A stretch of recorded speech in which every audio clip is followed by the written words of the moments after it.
Welcome to Living 4D with Paul Chek. Today's guest is Paul Saladino.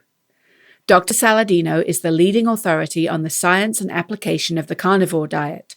He has used this diet to reverse autoimmunity, chronic inflammation, and mental health issues in hundreds of patients, many of whom had been told their conditions were untreatable. In addition to his personal podcast, Fundamental Health, he can be found featured on numerous other podcasts, such as this one. He has appeared on the Doctor's TV show, and his book, The Carnivore Code, has just been released. Hello, everybody. Welcome to Carnivore Eating, Nutrition in Meat, Diets, and More with Paul Saladino, MD. You know, every now and then I'm blessed to meet a real medical doctor who's not only healthy and fit and vital, but has deep wisdom and passion for people and their well-being. Paul Saladino, MD, is one of those amazing special human beings and is a real blessing to the medical community and all of us. In this awesome episode of Living 4D, you get to meet him too. Paul Saladino is easily one of the most knowledgeable experts on nutrition I've ever met. In this episode, Paul and I talk about a wide variety of nutrition factors that nutritionists, dietitians, vegans, and vegetarians often swear cannot be found in meat, but you're about to find out just how wrong they are. Get ready for an incredibly insightful conversation on the nutrition and healing benefits of eating the whole animal. You'll learn why organ meats, glands, and even gonads are an essential part of every meat eater's diet. You'll also learn about Paul's soon-to-be-released book that'll blow your mind and give you lots of amazing scientific resources that will help you grow your knowledge base significantly. I hope you enjoy this interview as much as I did. Enjoy. Hello and welcome to Living 4D with Paul Chek. I am very excited to share a very interesting man with you all today. I first became aware of Paul Saladino, MD's work through my buddy Ben Greenfield's podcast. I listened to his podcast titled Nose to Tail, and when I saw the title of that, I was very intrigued, having studied a lot of native eating and all things to do with it, Villamar Stephenson, Weston A. Price, and many others. And I was really impressed with Paul's knowledge. He's got a wealth of knowledge and sources, cites many resources to back his points. And so I was very intrigued. Admittedly, there was questions that I had, which I knew I would get a chance to talk to him about if I could get him on the podcast, and he was very gracious to come join me. And we've had a great morning of lifting stones together, and I gave him a nice tour of the property, so we had a good chat, and we had a great workout together. So, Paul, welcome to Living 4D. It's so good to be here. Thanks for having me, Paul. Yeah, my pleasure. And we ate some good duck and chewed on the ends of the bones. Yes, we ate some bones and tendons and cartilage, and you know, like a good carnivorous man that you are, you polished it all up and wasted nothing. And anything left the coyotes out here will enjoy, because we put the food out that we don't eat for the coyotes, and they go through it quite quickly.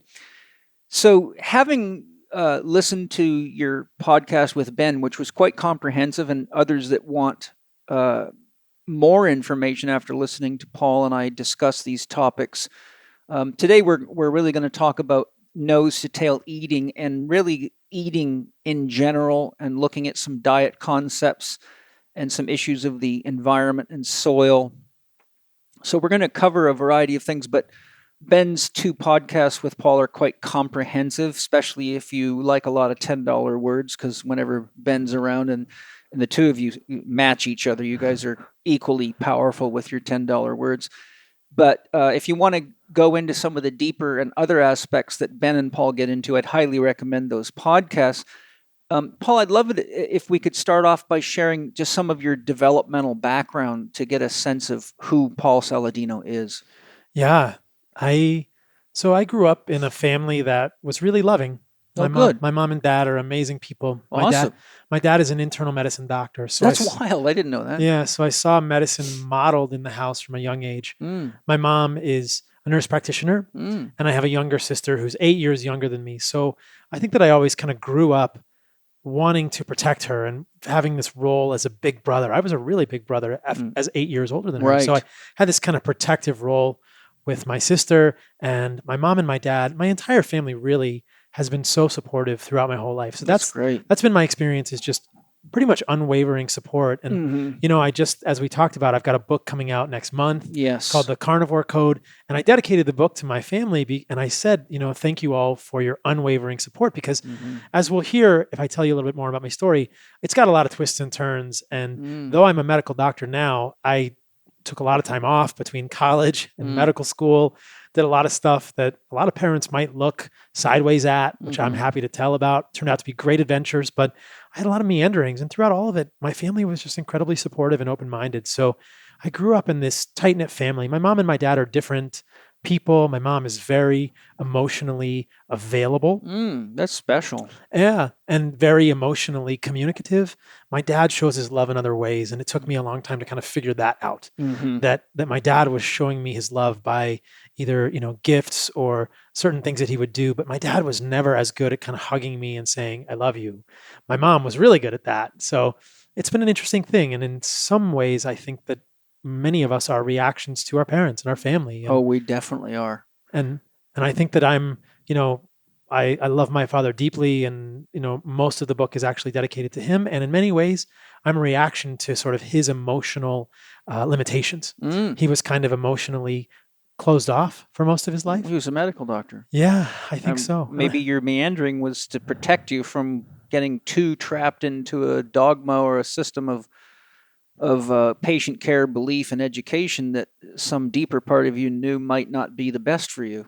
It's so interesting because he was involved in the editing of my book, and it was so cool to see him experience medical concepts that he'd never been taught in medical school, and to see his eyes kind of opened. But I do think that my impression of medicine when the time came after college to consider schooling was I was very tenuous. I was very apprehensive and said, this isn't the right thing for me. And at that point, I took 6 years off. Oh, wow. That's a long break. Yeah, I didn't know I was going to take 6 years off. But after college, so I went to college at William and Mary in Virginia, and I studied chemistry and biology.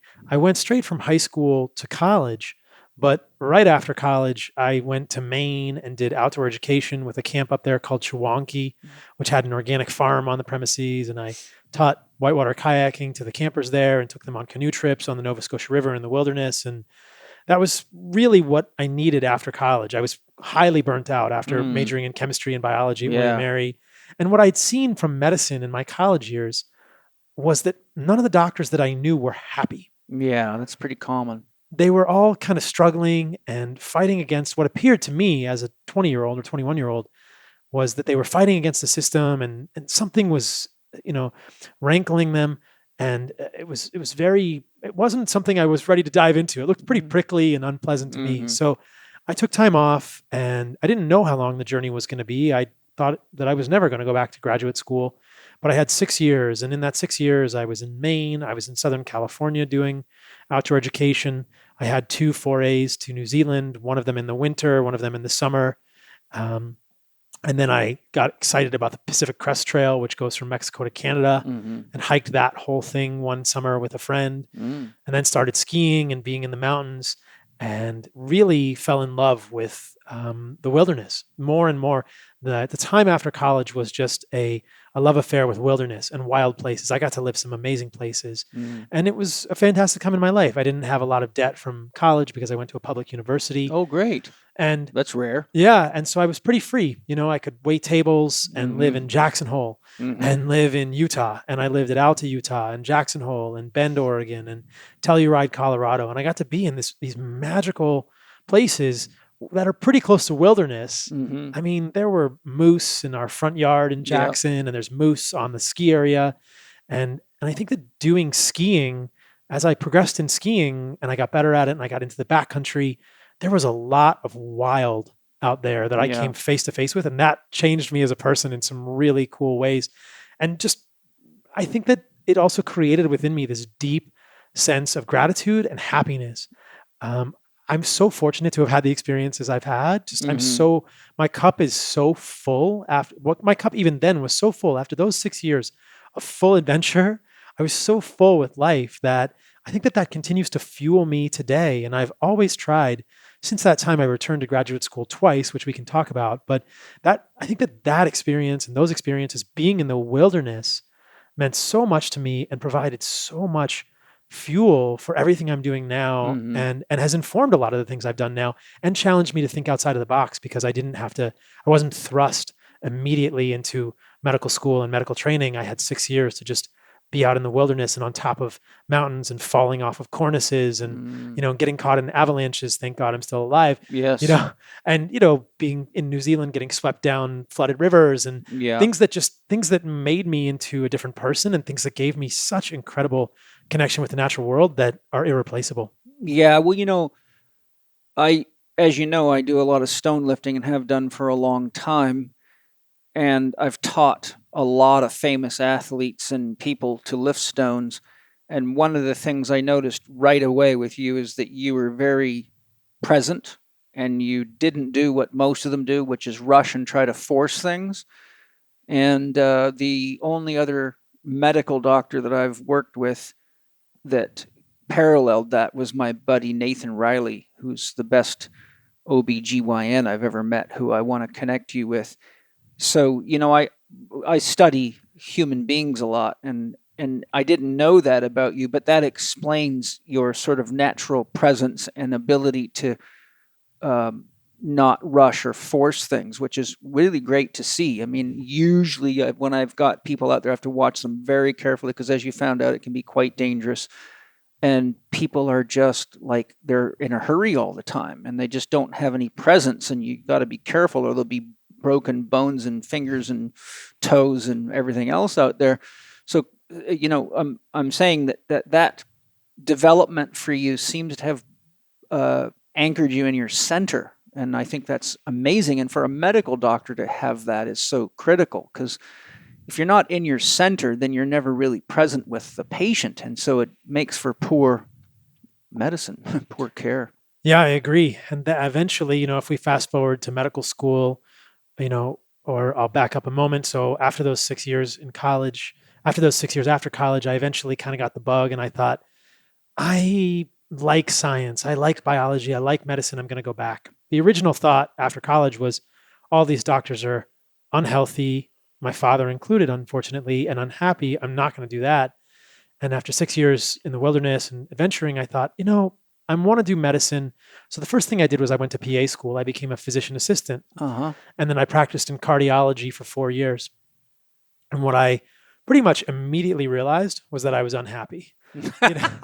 Yeah, you go. Where in the 4 years did you realize that immediately? Probably, the fifth or sixth day out of PA school, or, you go to PA school, and I went to medical school after that, but you go to PA school and you're just head down. Yeah. Your nose to the grindstone, and you're trying to learn all these drugs and the mechanisms, and school is fun. Yeah. But school is kind of as you know, it's a construct. It's not real life. Yeah. They can fill you with challenges, and you always have a next hurdle. You can a quiz or a project, and you just keep going, and it's hard to see the forest for the trees, or at least it has been for me in my schooling. So in both of the degrees I've done my PA school and then my MD, when you're in school, you're just head down, plowing forward.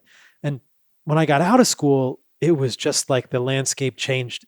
And what I quickly came to realize was that I was unhappy and I wasn't doing what I wanted to be doing. And which it's a little bit of crisis of faith to have. I mean, a PA degree is I think it was a 24 or 28 month master's. So a significant amount of my life, but not a huge chunk. You think, man, I just spent 2 years of my life getting this master's and working to become a physician assistant. And now I'm immediately sure this is not what I want to do, because the paradigm was so broken. And I know you get this, but immediately upon getting into medicine, it was abundantly clear that we were treating symptoms with medications, and we had not been trained, nor were people in the space really asking questions about what was at the root cause of an illness. And I think that quickly became something that has become an obsession for me ever since. And thank God. It's a very meaningful quest for me. Those are meaningful questions. I think that as humans, if we don't have questions that deeply disturb us and are deeply meaningful to us, what are we living for? Well, those questions are ultimately our quest for meaning. And without finding meaning in life, there is no sense of value to life. There's no sense of purpose. And that, I think, is one of the major problems that we face in most cultures around the world today. And by the way, you and I have something in common. I just realized I went to physician's assistant school Oh, wow. to get my license to give medical injection Uh-huh. because the doctors could not find the trigger points. So when I would send people for trigger point injections, they could never hit the trigger points. So I looked into the laws for the state of California, and you can either get trained by a medical doctor, and they have to give you there's a criteria they have to meet, or you can go to physician's assistant school. And I had to have 10 doctors sign some kind of a document. It was like stating that they wanted me to get licensed. So I went to the training in physician's assistant school specifically to get my California state license to give medical injection. So I was probably one of the only massage therapists actually licensed to give medical injections. Interesting. And, PA school is rigorous. Yeah. And when I was practicing, I was disillusioned quickly and saddened. But I quickly found at that time functional medicine, and I thought, oh, thank God there's some sort of a paradigm out there. Yes. That at least seeks to find the root cause. And so I kind of dove in. I was a PA for 4 years and I worked in cardiology. I was quite interested at the time in lipids and atherosclerosis and hypertension and arrhythmia. And that was fascinating to me because I was a runner. I was a distance runner at the time. And those things are kind of fun to play with. But I knew that I wasn't going to be satisfied my whole life just giving statins and ACE inhibitors and angiotensin receptor blockers and beta blockers. That's not what I wanted to do. There was no meaning in that for me. Right. I had no meaning there. The meaning for me came in the question, what the heck causes atherosclerosis, which is the plaque formation in the arteries? Why are people having hypertension? Yeah. Why are people having arrhythmias? Why are people having heart attacks? Why are plaques rupturing? And then extending out further, it pretty quickly became clear that even though I was told to keep it within the box of the heart by the cardiologist, they would actually say that to me, keep it in the box of the heart, which I think is the worst. Of course it is. Such a poor practice for patients to balkanize medicine. Yeah. The schism between the specialties doesn't serve anyone. And the endocrinologist only wants to deal with the thyroid. Yeah. They've broken the body up like postmen break up a territory into zip codes. And if you cross into someone else's zip code, well, you're in an intertribal battle. Exactly. And it's been going on forever with chiropractors, physical therapists, the whole story, right? And that's, for me, one of the kind of graces I had because I'm licensed as a holistic health practitioner. They didn't really know, who is this guy? What do you do? So they didn't know which box to put me in. So I was able to cross all those lines, and it certainly raised a lot of eyebrows, confused a lot of people. But because I didn't have the kind of medical training that they had, they could not decide which box. So they didn't know quite how to hate me. And it was crazy to me that they said, don't treat the thyroid or don't worry about their diabetes. And you're thinking, even early on in my medical career, in the first 4 years of practicing as a PA, I knew, man, we know that diabetes is a risk for atherosclerosis. What's causing the diabetes? Isn't that going to affect the atherosclerosis? Yeah. Don't I have to know what the thyroid function is doing? Doesn't it matter how insulin sensitive they are? Doesn't it matter if they have inflammatory disease or autoimmune disease? I was starting to put the pieces together. And even at that early stage in my career, I could see that it was all connected. And I really did not like the way that medical system wanted to carve it all together, Right. carve it apart, Yeah. separate them. And like I said, I think that serves patients very poorly. Yes, So it does. pretty quickly within my PA career, I realized I wanted to go back to medical school. I consider naturopathic medical school very carefully because that's more of the philosophy that resonated with me. Mhm. I think even at that stage in my career, I realized that it was not so much about adding medications. Western medicine has this very subtle propaganda to it that humans are broken and we are never going to fix them. It's Right. all genetics. Yeah. And the only thing we can do is use pharmaceuticals to fix people, quote, Yeah. fix, right? Yeah. And I thought that's baloney. That's just can't be right. No one has a Lipitor deficiency. No. No one has a metoprolol deficiency. No. Nobody has a Prozac deficiency. Nor an aspirin deficiency. Nor an aspirin deficiency, none of those things. So the naturopathic idea that if you remove the impediment, the body will heal itself given the right nutrients, I thought that's what I like, right? Yeah. That makes sense to me. Hi, everybody. Hope you're enjoying the show. Listen, whether you're into paleo, flexitarian, vegan, or vegetarian dieting, in this episode of Living 4D, Paul Saladino, MD, teaches us all just how essential diversity of nutrition is for our health and well-being, whether it comes to plant or animal food sources. When it comes to finding high-quality organic nutrition that is easy to prepare, tastes great, has high-quality fat sources such as organic coconut, you can't beat Organifi's product line. My family, myself, and many of my clients and athletes that I coach use them daily, and I know you and your children will benefit greatly from them too. Go to Organifi.com and check out their amazing product line. That's Organifi.com. To get your Living 4D with Paul Chek discount at checkout, use the code capital C, capital H, capital E, capital K 20. And to get to know Drew Canole, the founder of Organifi, listen to my Living 4D episode number 64, Drew Canole, You Be You. I think if you get to know the man behind the products, you'll feel like I do, that there's very high values involved and a real concern for quality and people. And his book's great too. Enjoy. And when I really thought about it, I thought, you know what? What I want to do is try and change medicine from the inside. So I ended up going the MD route. I went the traditional route, but I'll tell you what, I was like a double agent. I was a spy. Yeah. They let me into medical school. And I mean, I studied hard. I did well on my boards, but I was really a double agent. Like I knew throughout medical school that what I was learning was not the whole story. And I was always trying to keep it in perspective. And the second time through, I had a different perspective on it. And I was always trying to think like how the body had connected.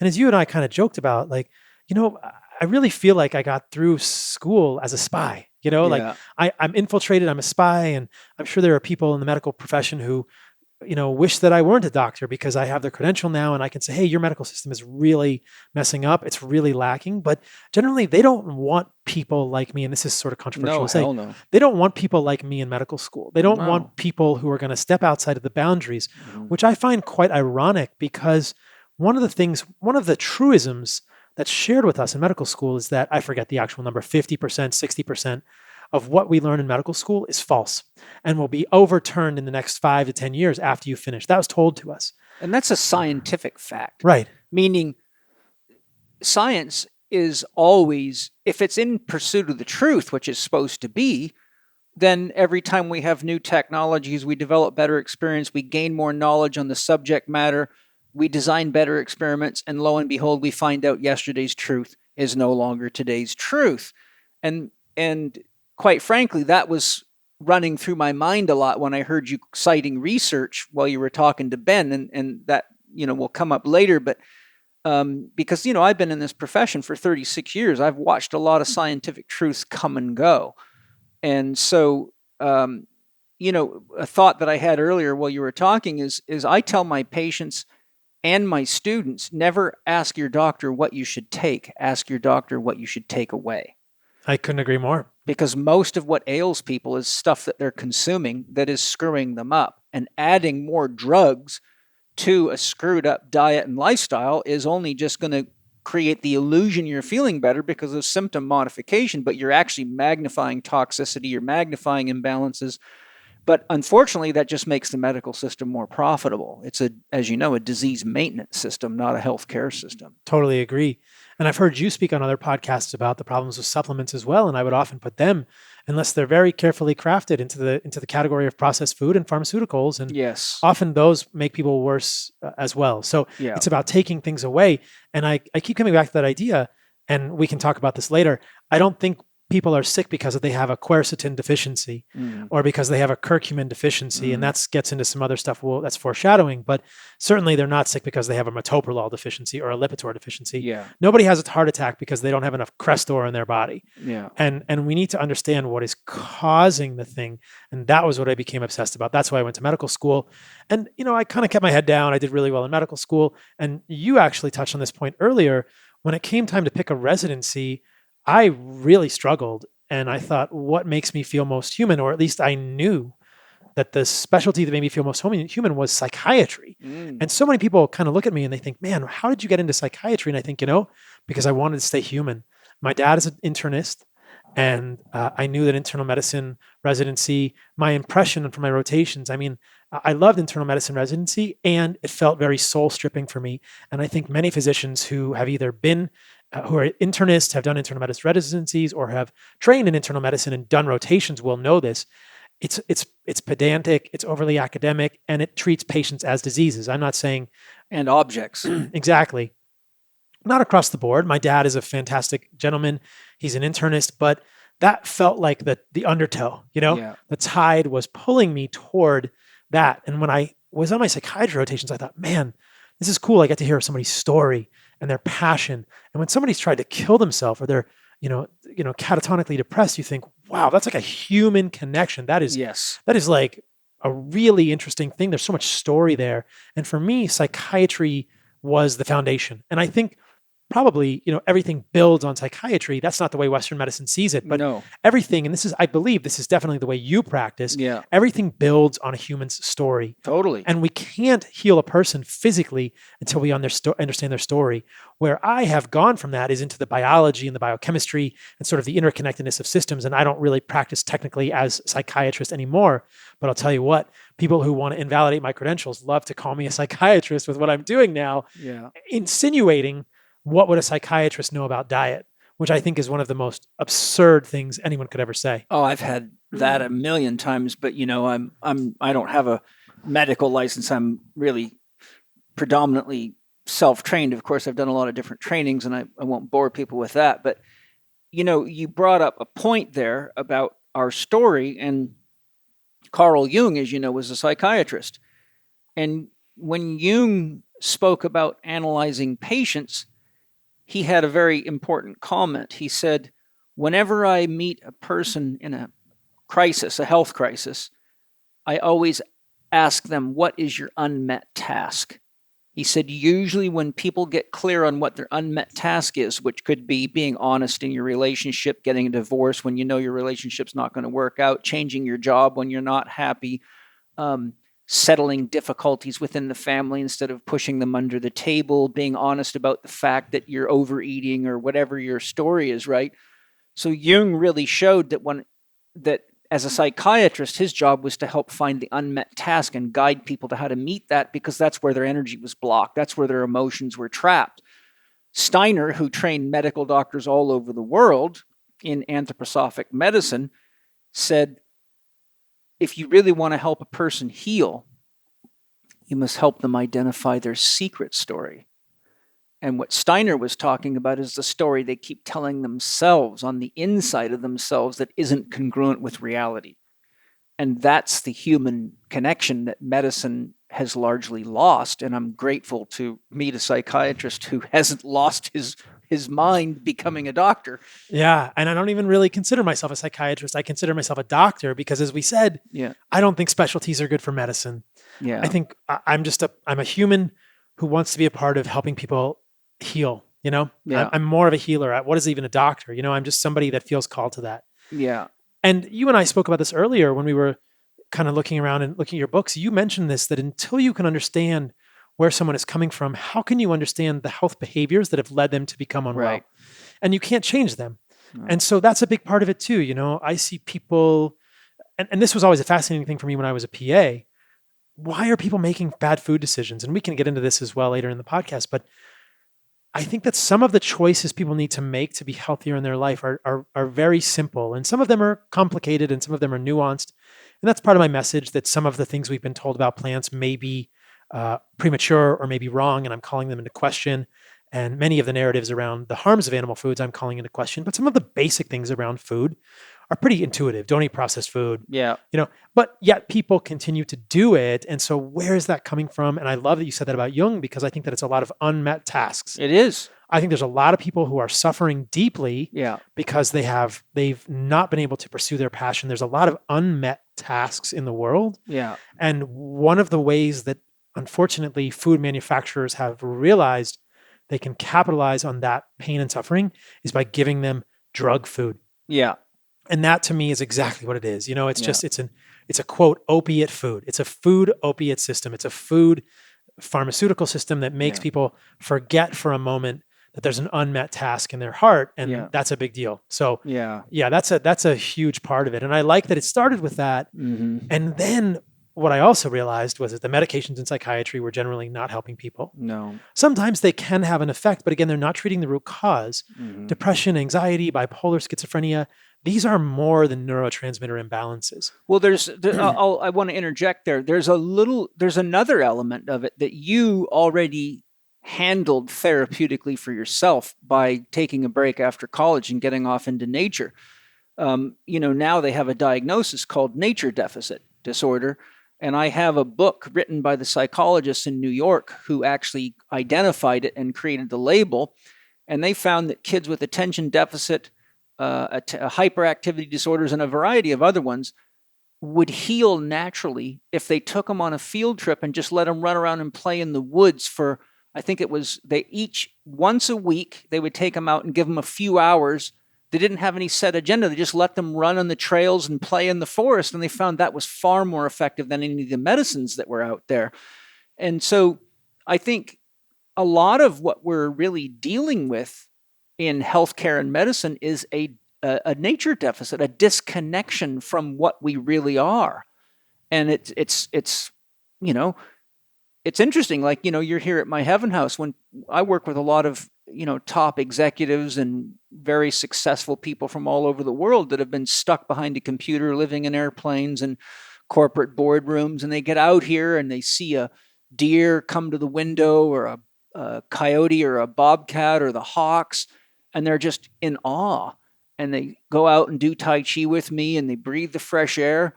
And honestly, I could almost run a healthcare business right here by doing nothing but bringing people out here and just feeding them good food, exercising, stacking rocks, chanting, rattling, drumming, and they'd go home a lot better. Couldn't agree with you more. And I think that's, we haven't really gotten smart enough in medicine and healthcare to look at who we really are and what is it that keeps us human? What is it that keeps us feeling connected? And obviously, Facebook's not working and the internet's not working because it's making all this stuff worse.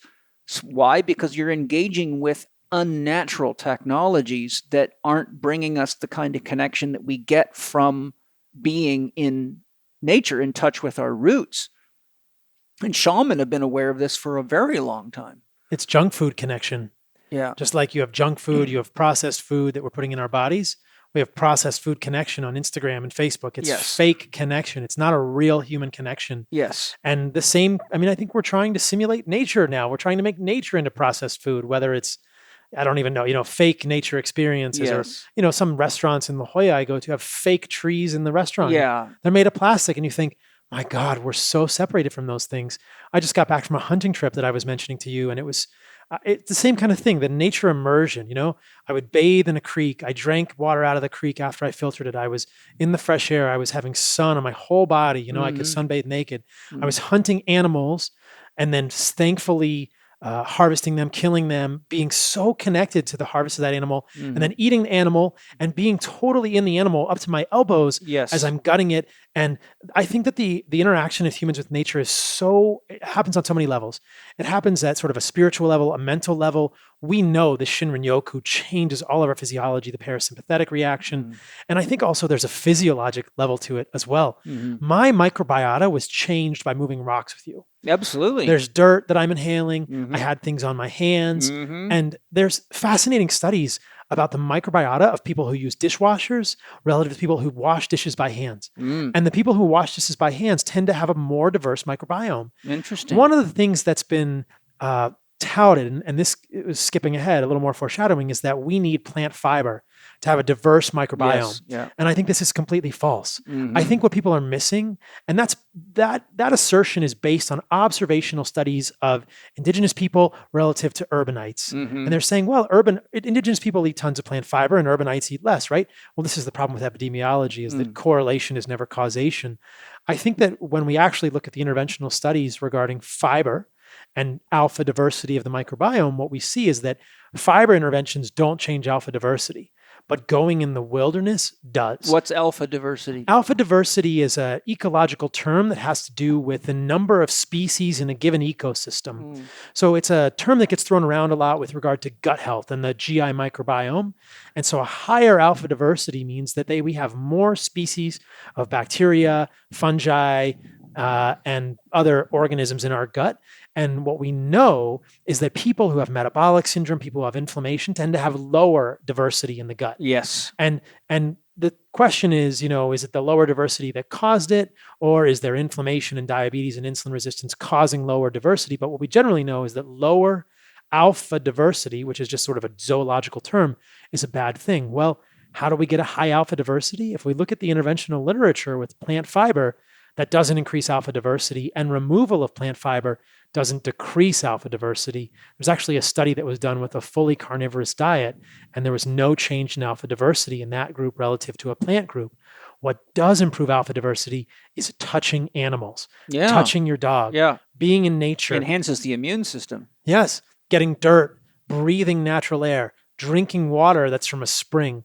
These things enhance alpha diversity, and I think that's the biological side of what's healing about being in nature. We know that both our mental, our spiritual, and our physiology, we are inhaling things. We are inhaling things that seed our microbiome when we're outside. And if we're only in recycled air and on airplanes, my God, we have such a nature deficit disorder at so many levels. And so that's an interesting nuance. And that's a little bit of a segue as well. I think all of my time in the wilderness, created this really deep fascination in me regarding indigenous peoples and how they live differently than we live in so many levels, in terms of diet, which we can talk about, which is kind of the inspiration for the Carnivore Code, and then also in terms of lifestyle. And in the book, I even talk about this. I see a carnivore diet as a lifestyle. Yeah. It's homage to the way that our ancestors lived, not just in diet, but in sunlight and heat and cold, right? And fasting every once in a while, and separation from food, and that to me is what it's about. It's about the natural world and connecting with these things, and then trying as best we can to kind of dissect how we might eat as humans and the way we interact with plants and animals at a food level. Yeah, I think it's all very interesting, and I had a thought that came to me while you were speaking there, and I didn't want to interrupt you, but now I lost the thought. But, I was thinking, it's nice to hear you talking about the carnivore diet, or any diet, but also including the other elements of connection to nature, because most diet books out there, 99% of them, are just about what you should eat. And it's almost always based on somebody else's experience, right? So if keto works for them, then everyone should be keto. If they're a vegetarian, everybody should be a vegetarian. But are you familiar with Roger Williams' book, Biochemical Individuality? Yeah. So he shows you, 19 different stomachs. He says that within one family, there can be a 1,000% difference in their liver's capacity to clear any molecule, such as alcohol. So sitting at the same dinner table with you can be radical differences, even in your siblings and between you and your parents. And so there has to be the diversity of all the things that basically are part of a living organism called our body that is a cybernetic system. In fact, one of the most profound books that I read early in my career, a long time ago, was, I think it's Norbert Wiener's books, Cybernetics. And he was, a pioneer of computer technology, and cybernetics, by definition, is a system of systems. And we are a cybernetic system.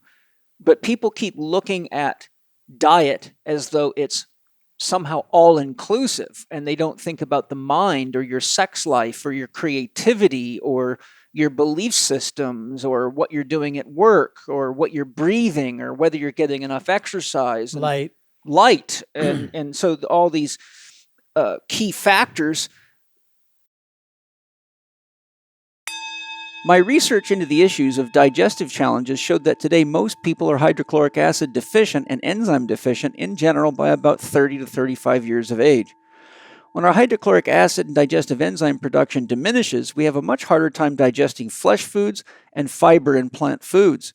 Having top quality digestive enzymes can do miracles for your digestion, metabolism, assimilation, elimination, and lower inflammation in your body, help your gut heal, and ease joint discomfort, as well as killing parasites. I have found no better source of excellent quality digestive enzymes and probiotics that are manufactured using today's cutting-edge science than Bioptimizers. Their Masszymes help digest plant foods, and Capex enzymes really enhance your ability to digest flesh foods and enhance mitochondrial function. HCl Breakthrough helps digest proteins and kill parasites. Their Gluten Guardian enzymes will really enhance how you feel after you eat a treat with gluten in it or even a gluten-free treat.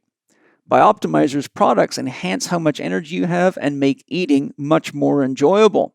And they'll probably help you fart less too. Living 4D with Paul Chek listeners get a huge 27% discount on the upgraded digestion package consisting of 4 great Bioptimizers products that I use myself. Go to bioptimizers.com/4, capital D, capital L, and use the code capital C, capital H, capital E, capital K, 10 on checkout. That's bioptimizers.com/4, capital D, capital L. And for an amazing learning experience and to meet the co-founder of Bioptimizers, check out my Living 4D episode with Paul Chek, number 55, Wade Lightheart, Digestion, Enzymes, Probiotics, and Enhanced Well-Being. You'll be amazed at the deep wisdom and beauty of Wade Lightheart.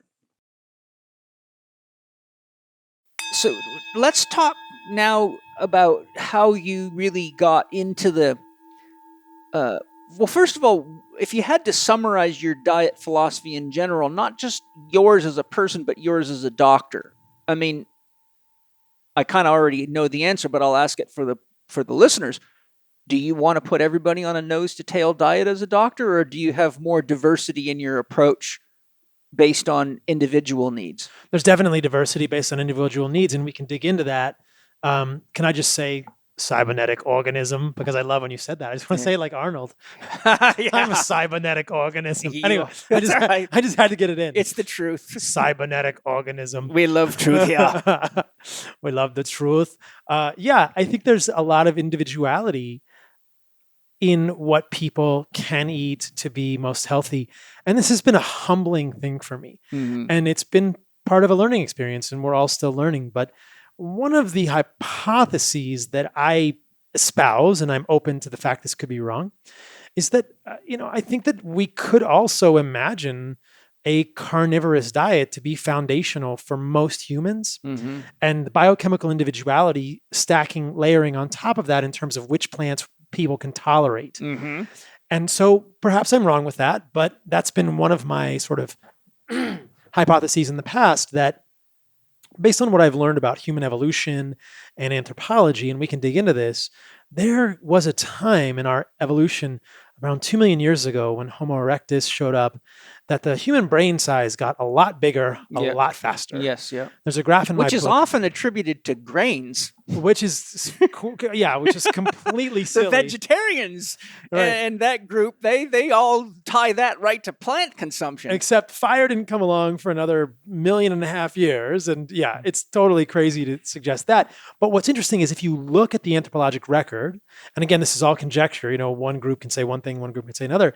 What we also see showing up at that point in our evolution 2 million years ago are these Acheulean tools, these bifacial tools that were used to butcher and kill animals. Yes. And we see cut marks on the thigh bones of animals. Yes. We see wounding marks on animals. It's very clear that around 2 million years ago, we were hunting animals. Yeah. We also see mass graves of animals that date back to about that time, thinking, hey, we were herding animals off cliffs or into a dead end and just, eating or killing them en masse. Yeah. And so something happened, and there's a lot of evidence that it had to do with hunting. And then there's a series of studies that were done with stable isotopes in the teeth of a couple of species. So there was Australopithecus, which preceded Homo habilis and Homo erectus by about 2 to 3 million years. So Australopithecus is like the Lucy fossil. Yes, yeah. Mm-hmm. And then there was an intermediate species that apparently went extinct called Paranthropus. And then there was Homo erectus, Homo habilis, Homo heidelbergensis. And they have teeth from all of these species. Mm-hmm. And you can look at these stable isotopes and compare levels of calcium, barium, and other isotopes in these teeth and get a sense of the trophic level at which that person, quote unquote, animal was eating. And for those that don't understand, trophic means nutrition. Atrophy means malnourished. Most people think it means muscle loss. Muscle loss is the effect of atrophy, but atrophous means without nutrition. So the trophic factor is the nutritional factors, just for the listeners. Yeah, and so we can see that as we go up trophic levels, meaning that species of herbivores have different levels of calcium and barium in the teeth. We can see this, and you can see that animals that are eating more, other animals that are eating more protein, that are eating higher on the food chain, quote unquote, have different levels. Yeah. And what we can see, there's a really great paper that I talk about in the book. It's so fascinating. Australopithecus looks like they ate a mix of plants and animals. Paranthropus ate more plants and went extinct. Homo heidelbergensis ate way more animals and thrived and ended up becoming Homo erectus, Homo habilis, and then eventually Homo neanderthalensis, and then eventually Homo sapiens. And then if we fast forward, there's another series of stable isotope studies done on fossils from Northern Europe from 40 to 50,000 years ago, and they have both contemporary Homo sapiens and Neanderthals who were both living at the same time. So 50,000 years ago, Neanderthals were still on the planet and they were living with Homo sapiens. What apparently happened was maybe 600,000 years ago or 500,000 years ago, Homo habilis or Homo heidelbergensis, some of those people, those early hominids, left Africa and they branched off. And one lineage became Homo sapiens, and the branching lineage appears to have become Neanderthal and Denisovans. Denisovans ended up in Eastern Asia, Neanderthals in Northern Europe, and then Homo sapiens leaves Africa hundreds of thousands of years later and encounters their distant cousins who have become essentially a different species. Right. We interbreed with them. We all have some Neanderthal genes. Some people actually have Denisovan genes, especially those of Asian descent may have Denisovan genes. But there were these concurrent species. And there's a study that was done looking at bones of Neanderthals and Homo sapiens from 40 to 50,000 years ago.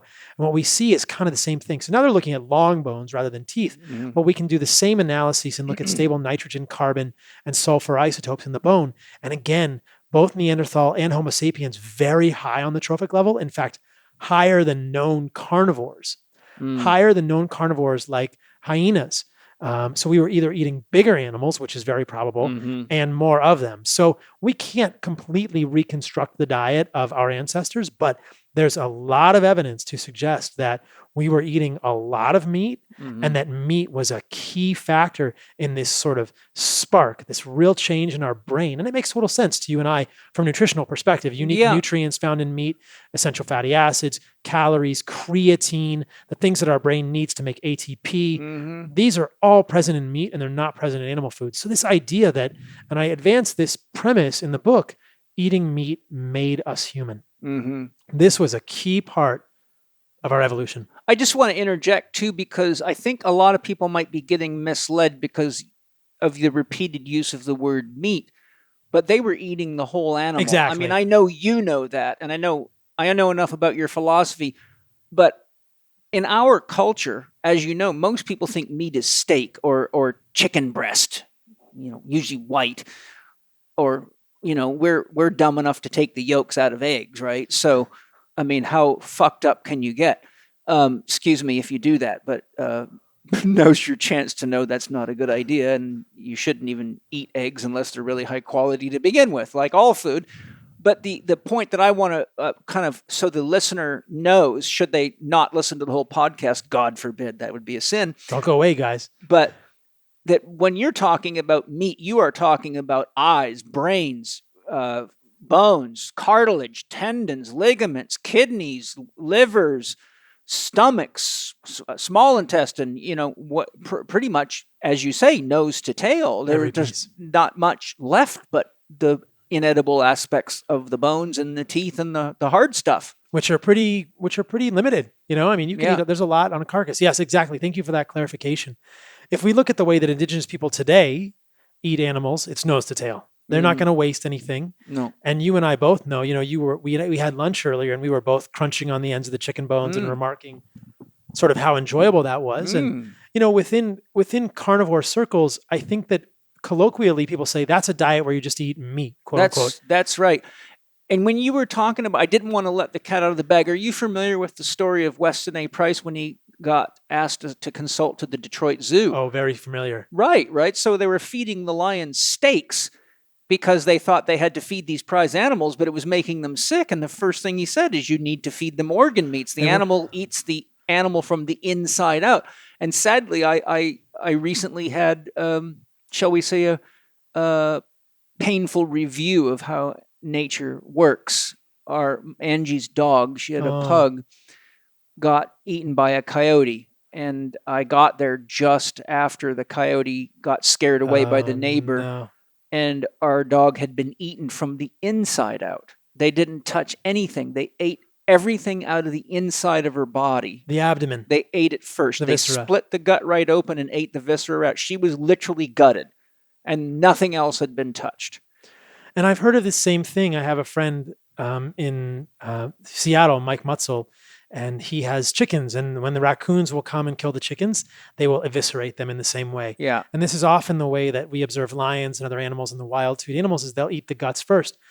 And yet that's the thing. So I went hunting a couple weeks ago, and what is often done is people take the guts and they throw them all on the ground. Right? I know, yeah. And that's probably some of the most unique nutrients. We still want to eat the muscle meat. We still need the tendons. We still need the fat, but the liver, the heart, the spleen, the kidneys, the pancreas, the thymus, these are all very valuable parts of the animal. You can even use the intestines if you clean them out, and everything in the viscera has unique nutrients. And that's what we're talking about eating nose to tail. And this is kind of foreshadowing, or we can just dig into it. When I looked at the carnivore diet, and we can talk about the story of how to get into the carnivore diet or how I got interested in it, it was fascinating to me, the synchronicity of this fact that if we are eating animals nose to tail, we can really get every vitamin and mineral that humans need to thrive. Absolutely. It's so fascinating. There's a couple points I want to bring up when you get a break in your flow, but so that's good. That's the idea, that when we eat animals nose to tail, we get all the nutrients we need to thrive. And that's a fascinating kind of synchronicity with regard to human nutrition. There is calcium in the bones, and we can talk about that. When people are thinking about animal-based diets or carnivore diets, they worry about acid-base balance, but acidity in the body is a balance between protein and minerals, calcium, magnesium, and potassium. And if we're eating bones, we can get lots of potassium. And a lot of people, when they think of carnivore diets, don't include a source of calcium, but we need that source of calcium for our body. Yeah. And then we think, where are we getting our folate? Our folate's mostly in the liver. Biotin, mostly in the liver. Riboflavin, super important B vitamin, mostly in the liver. Muscle meat's great for B6, niacin, many of the B12, for selenium, for iron, for zinc. But when we look at the animal as a whole, we see so many of the nutrients. And I've kind of talked about this before. If we're eating an animal nose to tail, is the ultimate human multivitamin. The vitamins and minerals in an animal are uniquely bioavailable in the right ratios. And it's such an interesting thing. And why wouldn't it be this way, right? Yeah. We're eating an animal. We're going to eat the whole animal. We're not going to get nutrient deficient, and we're not going to get nutrient toxic because the right ratios are there. They all kind of balance itself out. It's really a perfect food, in my opinion, when we eat the whole thing. And so when we're thinking about animal-based diets, or even including animals in our diet, if we're not eating a carnivore diet, or if we're eating what I would call a carnivore-ish diet, which we can talk about, eating animals nose to tail provides us with these really incredible sources of nutrients. And just missing organs like liver and kidney or spleen or pancreas, liver would probably be the one most people would eat first, but missing those organs is a real disservice. And it almost honors the animal as well to eat the whole thing, to not waste it. As you and I joked about, or at least talked about before, a lot of those organs get wasted today. Oh, hell yeah, man. Because people don't use them, and they're so nutritious and they're much more affordable. I tell people, go to the butcher shop, find an organic butcher shop, and ask them for any of the organs that they're not selling for your dogs and cats, because most people poison their bloody pets with crap food, and they try to feed them like human beings. And I mean, the shit people feed their dogs. The number of my own patients that have came to me and said, oh, by the way, do you think you can help me with my dog? And they're almost always feeding them some kind of canned shit with all sorts of human stuff in it. A few things came up that I wanted to bring up on the table. When you look at studies of what happens when you eat things, and I have several of them in my library that have been done, basically what you find is that the body's very, very efficient. For example, they've taken, and I know you will know these studies, but I'm sharing it for everyone's listening. They've taken, for example, if you eat the adrenal glands or the pancreas, and they've done radio markers on them, and they found that that tissue ends up in exactly that organ in your body. Isn't that wild? So the body is very efficient. It doesn't want to rebuild a molecular structure that it doesn't have to rebuild because it fits. Kind of like if you have a puzzle piece that fits, why mess with it? So there's a lot of efficiency there. And they've studied that with many glandulars and found out every time it goes right to that region. So the point I'm making, if you're eating muscle meats and you're not getting these glands and organs, those glands and organs are living tissues too. They need to replace their cells. And there's a big difference between an eye and a brain and a kidney and a liver and a muscle or an artery or a vein. So there's a whole lot of confusion with regard to what eating really is, right? And nutrition really is. So I think we need to remember that the body's very efficient. If you want a healthy liver, eat healthy liver, right? And that brings up another issue. If you're not getting high quality organic flesh, then this kind of diet can be just as toxic and if not worse than a plant diet because animals are bioaccumulators. So we get to this issue of, only about 4 to 6% of the food worldwide, according to the research I've looked into, is organic. So, and nowadays you have over 100 organic certifications, 98% of them are fake. Right. So we've got a lot of issues of availability. And as much as you and I want to tell the truth, most people are going to have to do some work to find some resources such as, American Wild Foods and various resources that you can have stuff shipped in. And in my book, How to Eat, Move, and Be Healthy, I tell people, look, if you can't afford to eat a whole diet of organic, then make sure that you spend the money on organic meats because that's the thing you got to get the cleanest because it's a bioaccumulator. So you're going to do your very, very best to go that route. And then we have all the problem, as you know, with fish farming and, they ruin that. So one of the things that you haven't brought up that I think's worth mentioning. Cheers, by the way. Paul leaves me to my own smoke, so I'll take that. Thank you for letting me be a hog. Thank you, Great Spirit, for this beautiful smoke. Oh, is that Weston Price was one of the people I've studied, but he talked about the Indians in British Columbia, and he asked them, I believe it was scurvy, which is what, vitamin C deficiency? It's been a long time. Mm-hmm. So he said to some of the Indians there, how do you avoid scurvy? And they said, we cut the adrenal glands into sections, and we make sure that each person in the family or the tribe gets an appropriate portion, and that was able to stave off scurvy. So there must be some high level of vitamin C or something in the adrenal glands. And the other things he talked about and others have talked about is that when they looked at the Inuits, that when they were hunting seals and sea lions and those types of creatures, a lot of that do eat sea vegetables, they would cut the stomachs of them. And even though they're eating largely flesh, nose to tail diets, that they would eat the vegetable matter out of the stomachs of those animals. And I even think Villamar Stephenson mentioned that. Sometimes they do. Sometimes they discard it, actually. That's a nuanced thing. So I did an interview with Nora Gagaudas, and she actually lived up in Alaska with the Inuit. Mm-hmm. And she would observe them shaking the stomachs out and kind of cleaning them out and not eating it. So I've heard mixed reports about whether they'll eat what's in the stomachs. And then the wolves up there, she lived with the wolves. And that was really fascinating. And what the wolves would do is they would eat everything and then leave the stomach for last. Like they didn't really want the stomach because it was full of all the guts of, or full of the the plants. Yeah. And she said that one time there was a stomach that had not been eaten, and an older wolf came by that was clearly lower on the pecking order and kind of skulked up to it and ate it begrudgingly. But when the wolf ate it, it cut it open and then it shook it to shake everything out of the stomach. Yes, but that's a carnivorous animal. Exactly. That's not a human being, though. Exactly.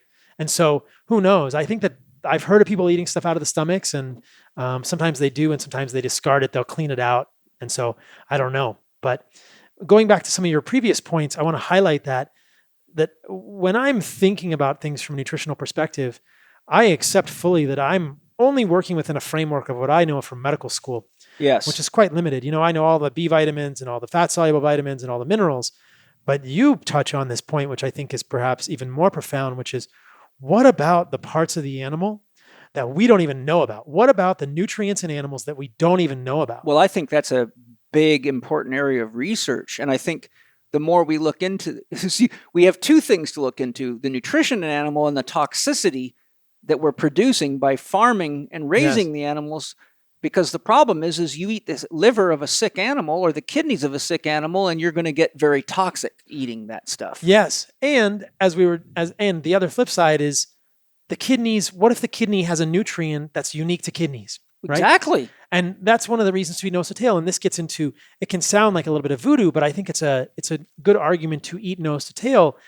And then that thought came from another thought, which I didn't get a chance to highlight earlier, which is that there are many nutrients we know of that are found only in animal foods. Such as?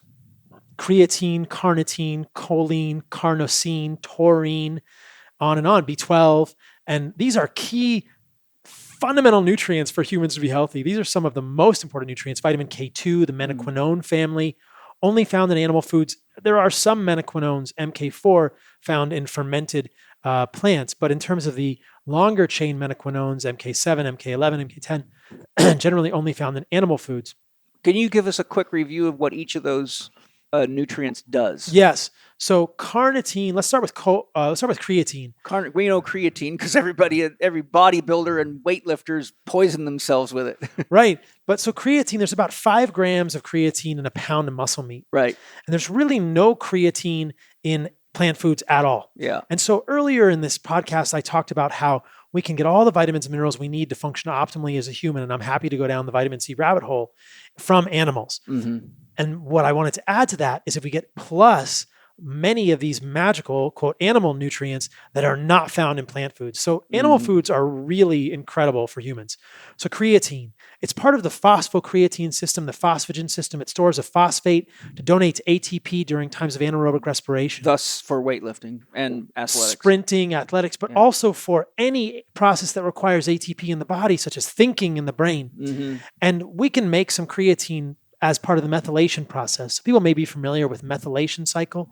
Much of the methylation intermediates, specifically SAMe, so S-adenosyl methionine, is made after homocysteine is converted to methionine, and then methionine becomes S-adenosyl methionine. SAMe is S-adenosyl methionine. It's a major methyl donor throughout the body. A majority of S-adenosyl methionine goes to make choline and creatine. Those are the two things by donating a methyl group, right? So we need to make creatine, but we can't make enough. We really don't make enough. What's been shown repeatedly is that vegans and vegetarians have lower levels of creatine than omnivores. And this is the kicker. If we give them back creatine, they get smarter. That's funny. Processing, memory recall, processing speed, they all improve radically when we give vegans and vegetarians creatine. If that is not a cut and dry argument that type of a diet is lacking a crucial nutrient, I don't know what is, right? I have to tell you something funny because when I was a vegetarian for a year, which you and I talked about, one of my buddies, Matt Nickel, who's surely the most successful strength coach in Canada, he trains more professional athletes than anybody in Canada. He's strength coach for the Toronto Maple Leafs for a long time. And he's a good buddy of mine and a good hardcore weightlifter. And when I was a vegetarian, he gave me a t-shirt. It says, "Vegetarian, tribal member who can't hunt, can't fish, and is useless to the tribe." And so when you're talking about the lack of creatine and mental function, maybe that ties into the t-shirt.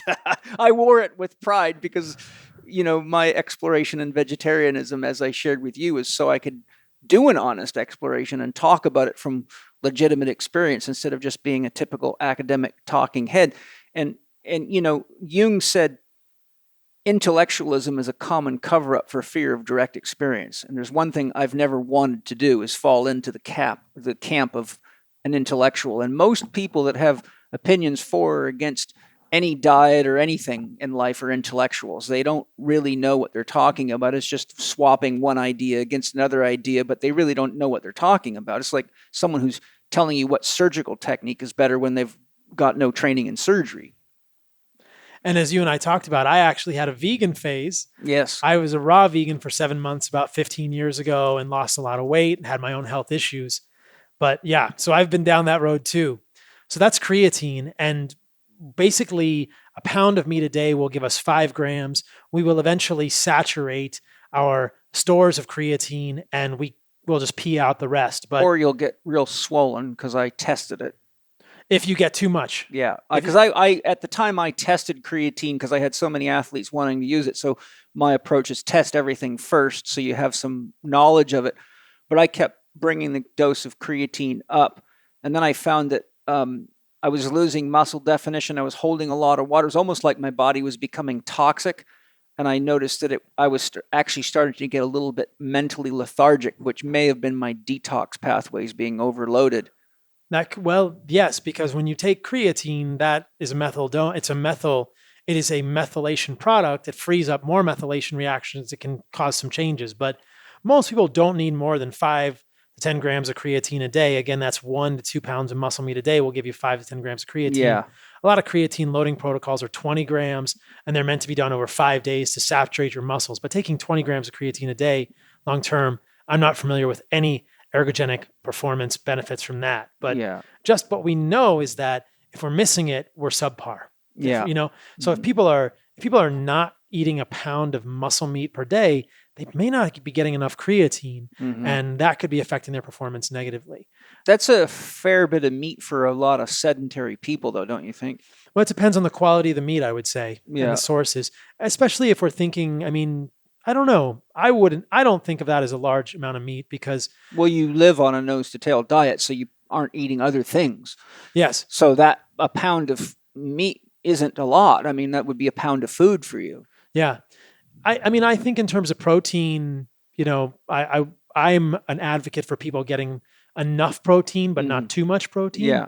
And I think most people on the planet would benefit from a pound of meat per day. It could be from a variety of sources. Part of that should probably be organ meat. Yes. But I think that's a sensible amount for most people. And for people that are larger, maybe even more. And we can talk about the ratios of protein that I'd recommend. But well, one thing I'll interject there is that a lot of people make the mistake of thinking that if you're talking about a pound of meat or 7 grams of meat, that equals a pound of protein. But that's very dangerously wrong because 70% of most muscles is water. Exactly. So when you actually do the math on that, a pound of meat is not a huge amount of protein. 100 grams, give or take. Yeah. So that's an important factor because, what I used to do just to show even nutritionists, I'd give lectures all over the world, as you can imagine, with hundreds of people in the audience. And I would say, okay, how many of you have a degree in nutrition or you're a dietitian or whatever? And, 50, 60 hands would go up. So I'd say, okay, if I eat 7 grams of lamb, how many grams of protein did I get? I never had a single person tell me anything except 7 grams. And I'd be like, I got news for you. Yeah. You might want to get out your nutrition almanac and remember that those animals are about 70% water. So a lot of that weight and mass is just water. It's quite confusing for people, and I try to clarify it, that a pound of meat, 454 grams of meat, is 100 grams of protein. Yeah. Give or take, depending on the fattiness of the meat, the leanness of the meat, et cetera, et cetera. But I think that when we think about osteoporosis and sarcopenia or avoidance of sarcopenia is loss of lean muscle mass as we age, getting enough protein is key. Yeah. And we haven't even gone into this, and I want to talk about the other animal nutrients as well. But what we know pretty clearly is that to trigger muscle protein synthesis, we need about 2.6 grams of leucine. It's one of the branched chain amino acids. And that's not in a pound of meat. You can get 2.6 grams of leucine if you ate a whole bunch of beans, a lot of beans, but you can get 2.6 grams of leucine if you eat 3.5 ounces of meat, Right. right? And so for all of us as we age, the protein requirements go up. Yes. Because we want to maintain lean muscle mass. And so I did a podcast with Gabrielle Lyon. I talked about this in that podcast with her. My parents are both 69 years old. And I'm thinking, if I were going to make a recommendation to my parents or someone of the same age on how to maintain lean muscle mass, which we really know is imperative for insulin sensitivity, glucose disposal, for strength of the core, strength of the body, they are going to need to eat 3.5 ounces of meat multiple times a day to trigger muscle protein synthesis, which is essentially the mTOR pathway, the mammalian target of rapamycin pathway. It's an anabolic pathway. People get worried about overactivating this pathway, but what I would say to them is with an intermittent fasting routine or by having some sort of a time-restricted eating window, you will not over-trigger mTOR, and that one of the main triggers of mTOR is insulin. That's a whole nother rabbit hole we can go down, but I think that for people to get enough protein in their diet— and exercise. Yes, and exercise will trigger mTOR. And so those things combined are crucial to maintain the muscle mass as we age. And so I don't think of 100 grams of protein a day as a lot for anyone. I think that in general, we would be much healthier as a population if people tried to get about that amount. And in the book, I recommend for people about 1 gram of protein per pound of body weight or lean body weight. So about 0.8 to 0.9 grams per pound of body weight, or give or take, for protein per day for people. You or I weigh more than 100 pounds. I think you or I could do better with even more protein than 100 grams. But I think that's very reasonable. Another thing, just since you're on it, that I'll share just because a lot of people don't know this, the first muscles to atrophy with aging are the abdominal wall and the gluteus maximus, which happen to be 2 key groups of muscles for maintaining your balance. And the number one cause of death in people 65 years or older is a hip fracture. And it's the surgery that kills them, not the hip fracture. And having worked with thousands of these people clinically with injuries, I can tell you their balance and coordination is terrible because they're so sedentary that the abdominal wall and the glutes are what give you the ability to quickly change your center of gravity to adapt based on the inputs from the vestibular system, the eyes, and the proprioceptive system.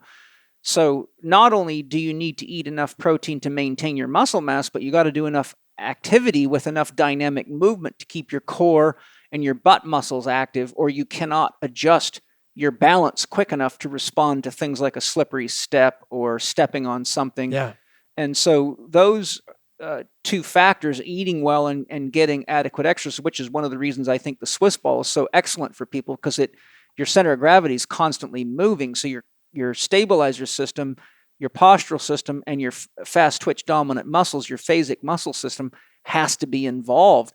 So the right diet, the right exercise, and then the right mindset, psychiatrist, that, those things go hand in hand. We're back to cybernetics again. Cybernetic organism. We are cybernetic, man. So if we go back to those nutrients, I'll talk about those real quick. Yeah. Choline, super important. It forms acetylcholine. It also forms phosphatidylcholine, which is in every cell membrane in every part of your body. It appears that a choline deficiency is connected with NAFLD, which is non-alcoholic fatty liver disease. If the body can't make VLDL, which is very low-density lipoprotein, to export triglycerides from the liver, they accumulate in the liver. Well, VLDL is made from phospholipids. And if you don't have enough choline, if you don't have enough phosphatidylcholine, you can't make enough VLDL, and you can accumulate you can get NAFLD, or you can get non-alcoholic fatty liver disease. So a choline deficiency is a big deal.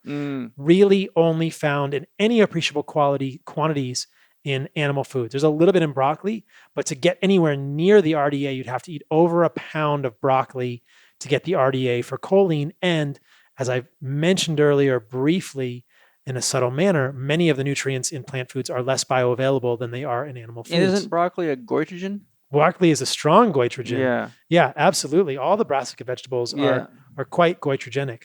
So that's choline. Now, choline gets a bad rap because of TMAO, but this story has been mistold over and over and over again. TMAO is trimethylamine oxide. And this drives me crazy when people get worried about TMAO, or at least when people talk about TMAO being harmful, because I'm not familiar with any studies in humans that actually show that TMAO is bad for us. There are epidemiology studies that correlate higher levels of TMAO with issues. But as we know, that doesn't really tell us what's going on, and that misleads us so much. Yes. So what happens is that in some people, if they have certain bacteria in the gut, choline and carnitine are made into TMA, trimethylamine. And then there's an enzyme in the liver called FMO3, flavine monooxygenase 3, that is under the control of insulin that makes TMA into TMAO. And so there was a recent paper that came out that said, you know what? This issue with TMAO is probably what we call reverse causality or reverse causation. It's not that TMAO causes insulin resistance.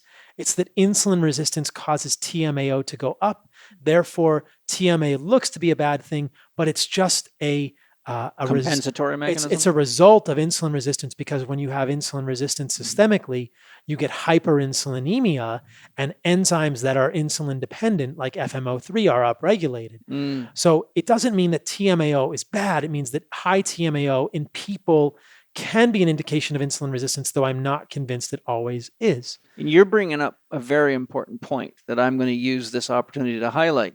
And the important point is, you have to be damn careful reading research if you don't have enough knowledge of systems interactions and all the things that are important to understand, because the body is very, very complex. It has many, many compensatory systems involved.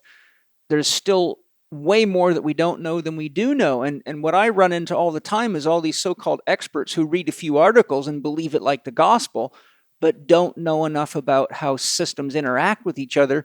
And here we prize double-blind research as the gold standard. And I say, you got to remember, double-blind is double-blind. Would you want someone driving your car that's double-blind?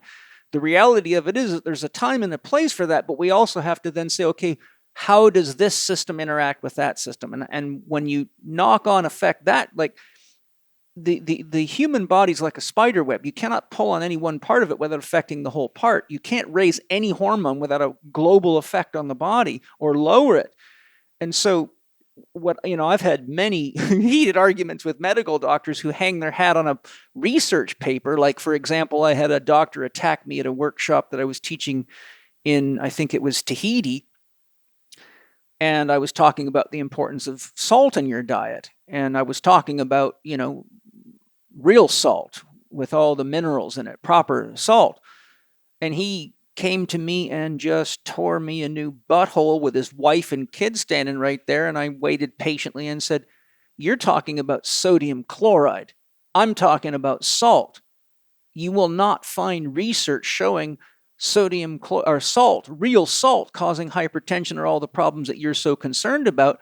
And the people you're talking about are eating sodium chloride, and nowhere in nature do you find sodium chloride. Right. It is a product that is the byproduct of manufacturing, because 95 to 98% of the salt used in the world is used in manufacturing processes, and they sell the minerals that they extract from the salt that you should be eating to you through GNC and health food stores, so they double bill you for it, the same way they do with bran, the germ, and they break the grain of wheat into 3 pieces and sell it to you 3 times, which is just a scam.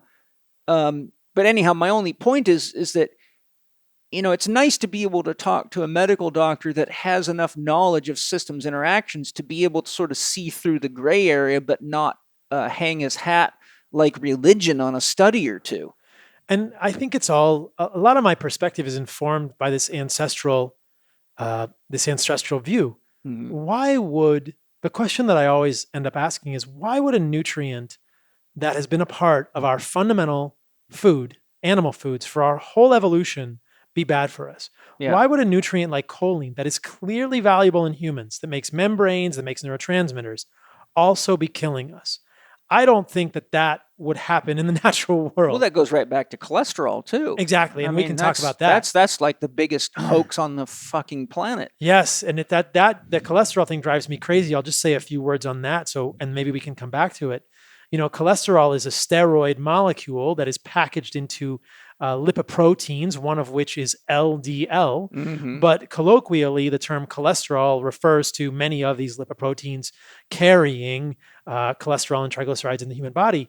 And within Western medicine, there is a prevailing idea that LDL cholesterol quote, causes heart disease, causes plaque formation in the arteries.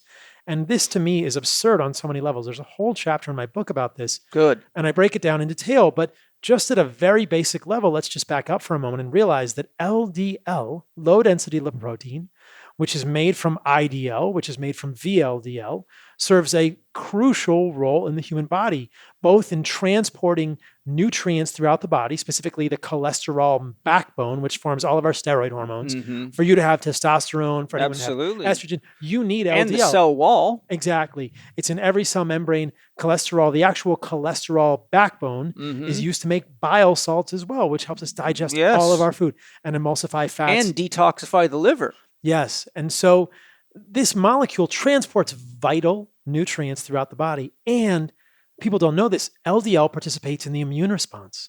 So LDL actually acts as a sponge for bacterial toxins, whether it's endotoxin, which is lipopolysaccharide, or the alpha toxin from Staph aureus. That's amazing. And they've done studies in mice where they will increase the amount of LDL.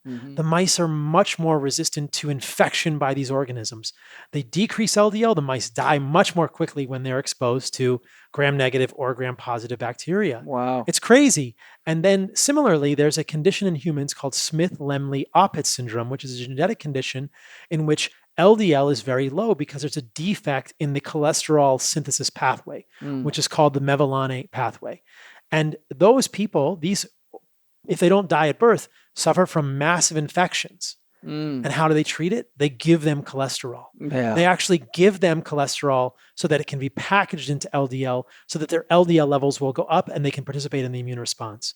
So if we just imagine that, Yes. why would a molecule that is central to our immune system be killing us? There has to be more to the story. Totally central to so many things, as you've just pointed out. And if I remember right, I think it's the cholesterol craze that led people to taking the yolks out of eggs. It is. I mean, that's like, well, I think I already made a point about it. It's just like, well, it's as bad as eating muscle meats and throwing the liver and the kidneys and the rest of it away. And yeah, egg yolks are a fantastic source of choline, and we need cholesterol in our diet. We can make a lot of cholesterol, but cholesterol in the diet is clearly beneficial for humans in a lot of ways. Yeah. Probably. And there are so many other good nutrients in egg yolks. Why would that be bad for us? Why would LDL be bad for us? If we actually dive just a little deeper in the LDL rabbit hole, and then we'll come back to the animal nutrient conversation, so much of the literature around LDL is epidemiology. It has to be. But the epidemiology considers the population as a whole, right? Yeah. So if you look at epidemiology studies, which are studies that are based on just surveys, they're not intervention studies. There's never been an intervention study where we give people more LDL and we see them get heart disease, right? So when we're studying cholesterol and LDL specifically, the majority of what we're looking at is epidemiology.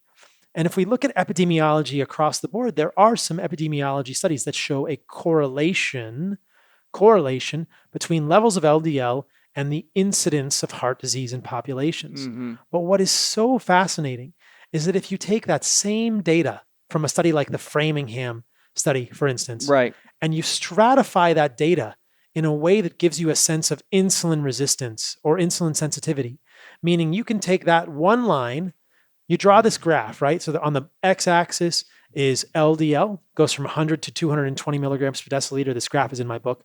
On the y-axis is relative risk of coronary artery disease. And you can draw a line. But then if you split that line into 4 lines based on level of HDL, right? So we're saying, what is your risk of heart disease at a given LDL if your HDL is 25, 45, 55, or 85, okay? Or maybe it's 45, 55, 65, or 85 are the 4 things. Does that make sense? So you're looking at 3 variables now. Right. So we're taking the same data, the exact same study, we're adding one more variable, and you see a completely different picture emerge. And this is what's so fascinating. People who have low HDL, there's a very strong correlation between LDL and coronary artery disease. People that have high HDL, that is probably a very good proxy for insulin sensitivity, right? Who is insulin resistant? People with low HDL. That is the dyslipidemiology, dyslipidemia that is metabolic dyslipidemia, right? If you have low HDL, high triglycerides. If you have high HDL, low triglycerides, that's you and I. Okay. That is people who are insulin sensitive. And in those people, in the exact same study, there is really no correlation between LDL and incidence of coronary artery disease. I have this graph in my book. All these lines have completely different slopes, and the bottom line with HDL at 85 is essentially flat. You realize you're never going to get a job as a drug manufacturer because you're throwing all the tricks out the freaking window. And how are we going to sell drugs if you keep talking like this? Well, that to me is just, that really clarifies it. And the take home with regard to LDL, I go into much more detail about this in my book, is that context is everything. Sure is. Context is everything, and insulin sensitivity is everything. Yeah. I think in people who are insulin resistant, that is those who have inflammation, those who are diabetic, those who have evidence of insulin insensitivity or insulin resistance, LDL is fuel for the fire. I don't think LDL ever causes the fire, but I think LDL can be fuel for the fire. I have a question on LDL. Didn't you mention just a minute ago it was important in detoxification? Well, for immunologic activation. Okay, well, how might that play in when we've got more toxicity in people in the environment than we've ever had? Yeah. I mean, wouldn't that raise your LDL levels? Hard to say. The things that raise LDL are varied. What we know is that ketogenic physiology, which we can talk about, low carbohydrate physiology raises LDL. You know what else raises LDL? Stress. Fasting. Oh, okay. And that's a normal physiologic response. Well, then the body's got its chemistry set and is doing what it got to do. Yeah, it raises LDL during fasting. And so then the other question becomes, are those in the community telling me that something that would have happened frequently to our ancestors was killing them? Right. That is fasting, periods of fasting, 2 to 3 days between kills. Yeah. That's increasing something in their body that's causing them to die. That doesn't sound like a very good evolutionary adaptation. That doesn't make sense to me intuitively. No. So yeah, and I actually, one of the best quotes I saw on Instagram recently was, and a doctor was answering a patient's question. The patient said, "Will a ketogenic diet raise my bad cholesterol?" And he said, "You don't have bad cholesterol. You have bad information." Yeah, exactly. And I love it because there is no such thing as bad cholesterol. LDL is not bad cholesterol. HDL has been called good cholesterol, LDL bad cholesterol. They're all good cholesterol. Yeah. They're all delivering. What you have is bad information. What's really bad? Insulin resistance and inflammation. How do we avoid insulin resistance? That's a whole rabbit hole. But the things that cause insulin resistance are inflammation, which can come from a variety of things. It can come Many from things. dysbiosis, stress, toxins, heavy metals.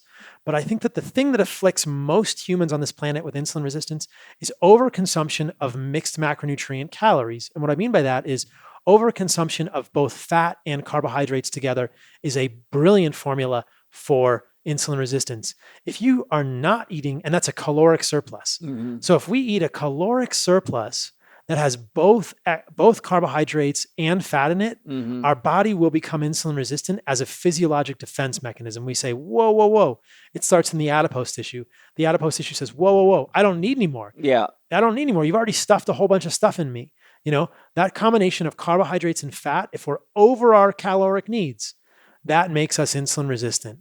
And the way to fix that is to either focus on eating fat or carbohydrates. I think you can create a healthy diet that has one or the other, or being careful not to overeat calories. I was just going to say, just eat less and eat high quality food. Exactly. Listening to you talk, I just had a thought come through my head, and that is that we've actually gotten so smart that I don't think we're equipped to make the evolutionary journey we're facing.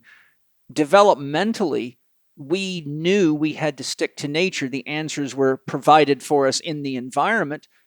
But what I'm saying is kind of like Lao Tzu says, you can over sharpen a knife and make it dull.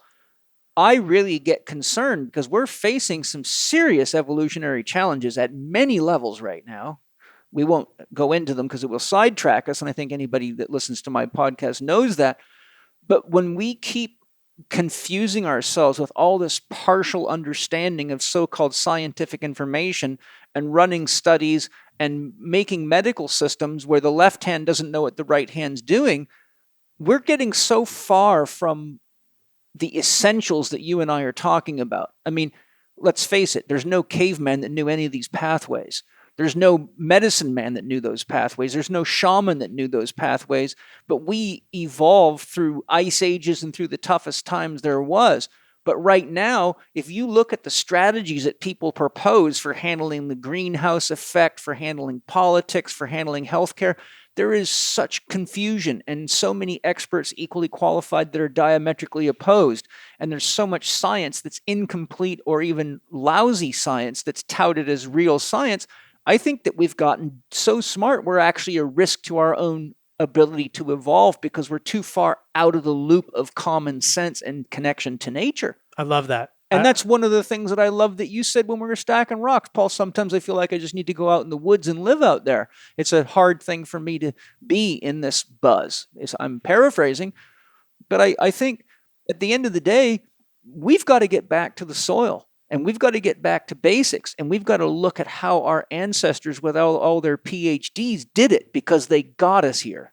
I couldn't agree more. And that's what's so fascinating to me about ancestral living and what I see mirrored so often in a carnivore diet is, I think that our ancestors knew how to eat. So I did a podcast with my buddy Anthony Gustin recently, and he said something that was so profound. He said, people think this is complicated.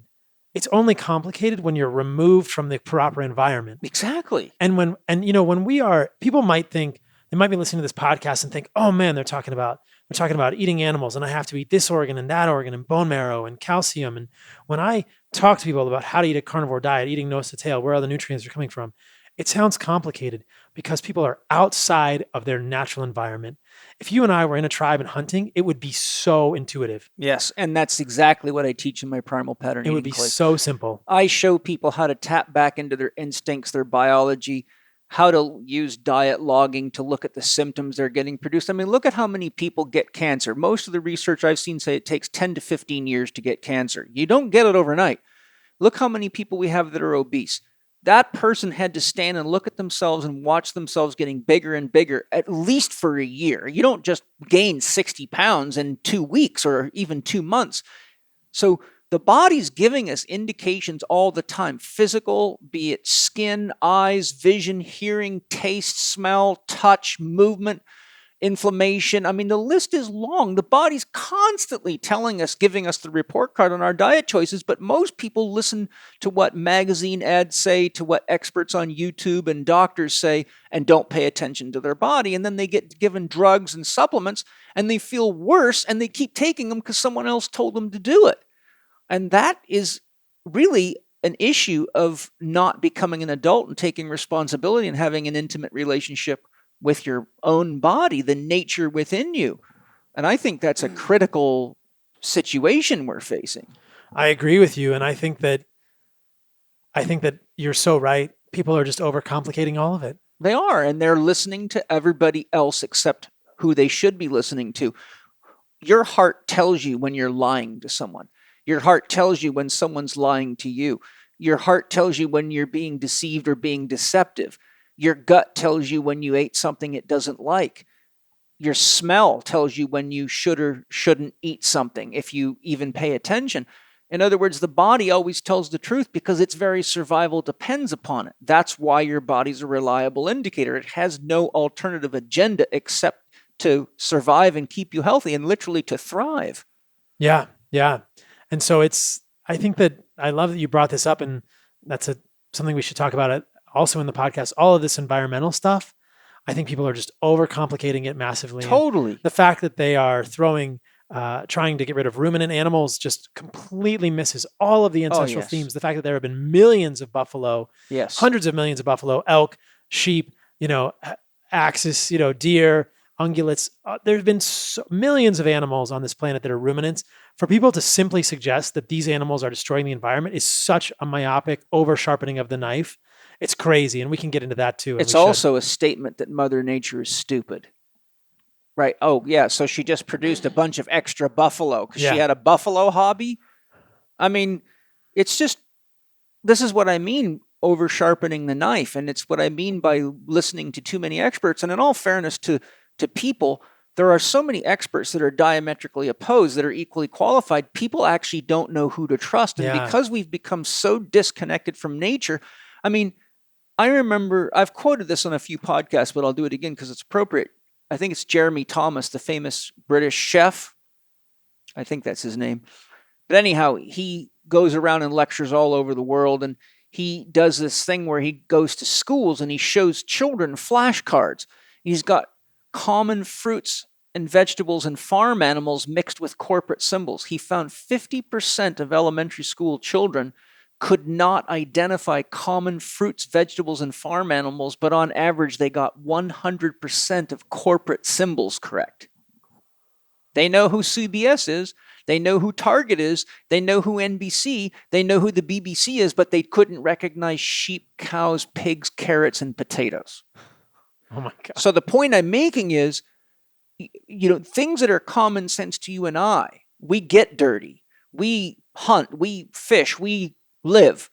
These people, their idea of nature is an iPhone, a laptop, and a house full of chemical centers and body care products that are poisoning their liver. I mean, we really have a serious issue of detaching ourselves from nature, which can largely be tracked back to living in our heads and believing that ideas are as real as the experiences, and our bodies are telling us your ideas aren't working so good.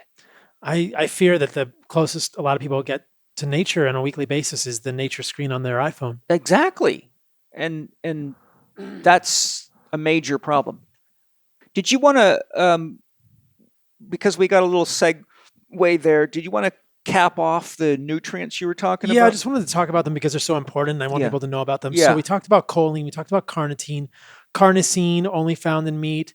Antioxidant, prevents the formation of endogenous advanced glycation end products. Mm-hmm. Carnitine, similar. Carnitine is also an antioxidant and is affecting advanced glycation end products in a negative way in the body, which is a good thing. Mm-hmm. And then taurine also. And carnitine is also valuable as a building block in the human body, and taurine. And then the last one I want to talk about is K2, which is menaquinone. So there are two types of vitamin K in nature that we know of. There's phylloquinone and menaquinones. K1 is phylloquinone, menaquinones are vitamin K2. I mentioned there are multiple types of vitamin K2 based on the length of the side chain. And there's MK4, MK7. In fact, it goes all the way from MK4 to MK13. And so basically, the majority of vitamin K2 is found in animal products. Mm-hmm. There's a little bit of MK4 found in natto because bacteria are making the MK4, but pork is very high in the menaquinones. Chicken, dark meat chicken has a lot. Grass-fed beef has a lot, especially the fat of animals. Liver, egg yolks, these all have vitamin K2 in robust amounts. Now, plants only have phylloquinone, which is K1.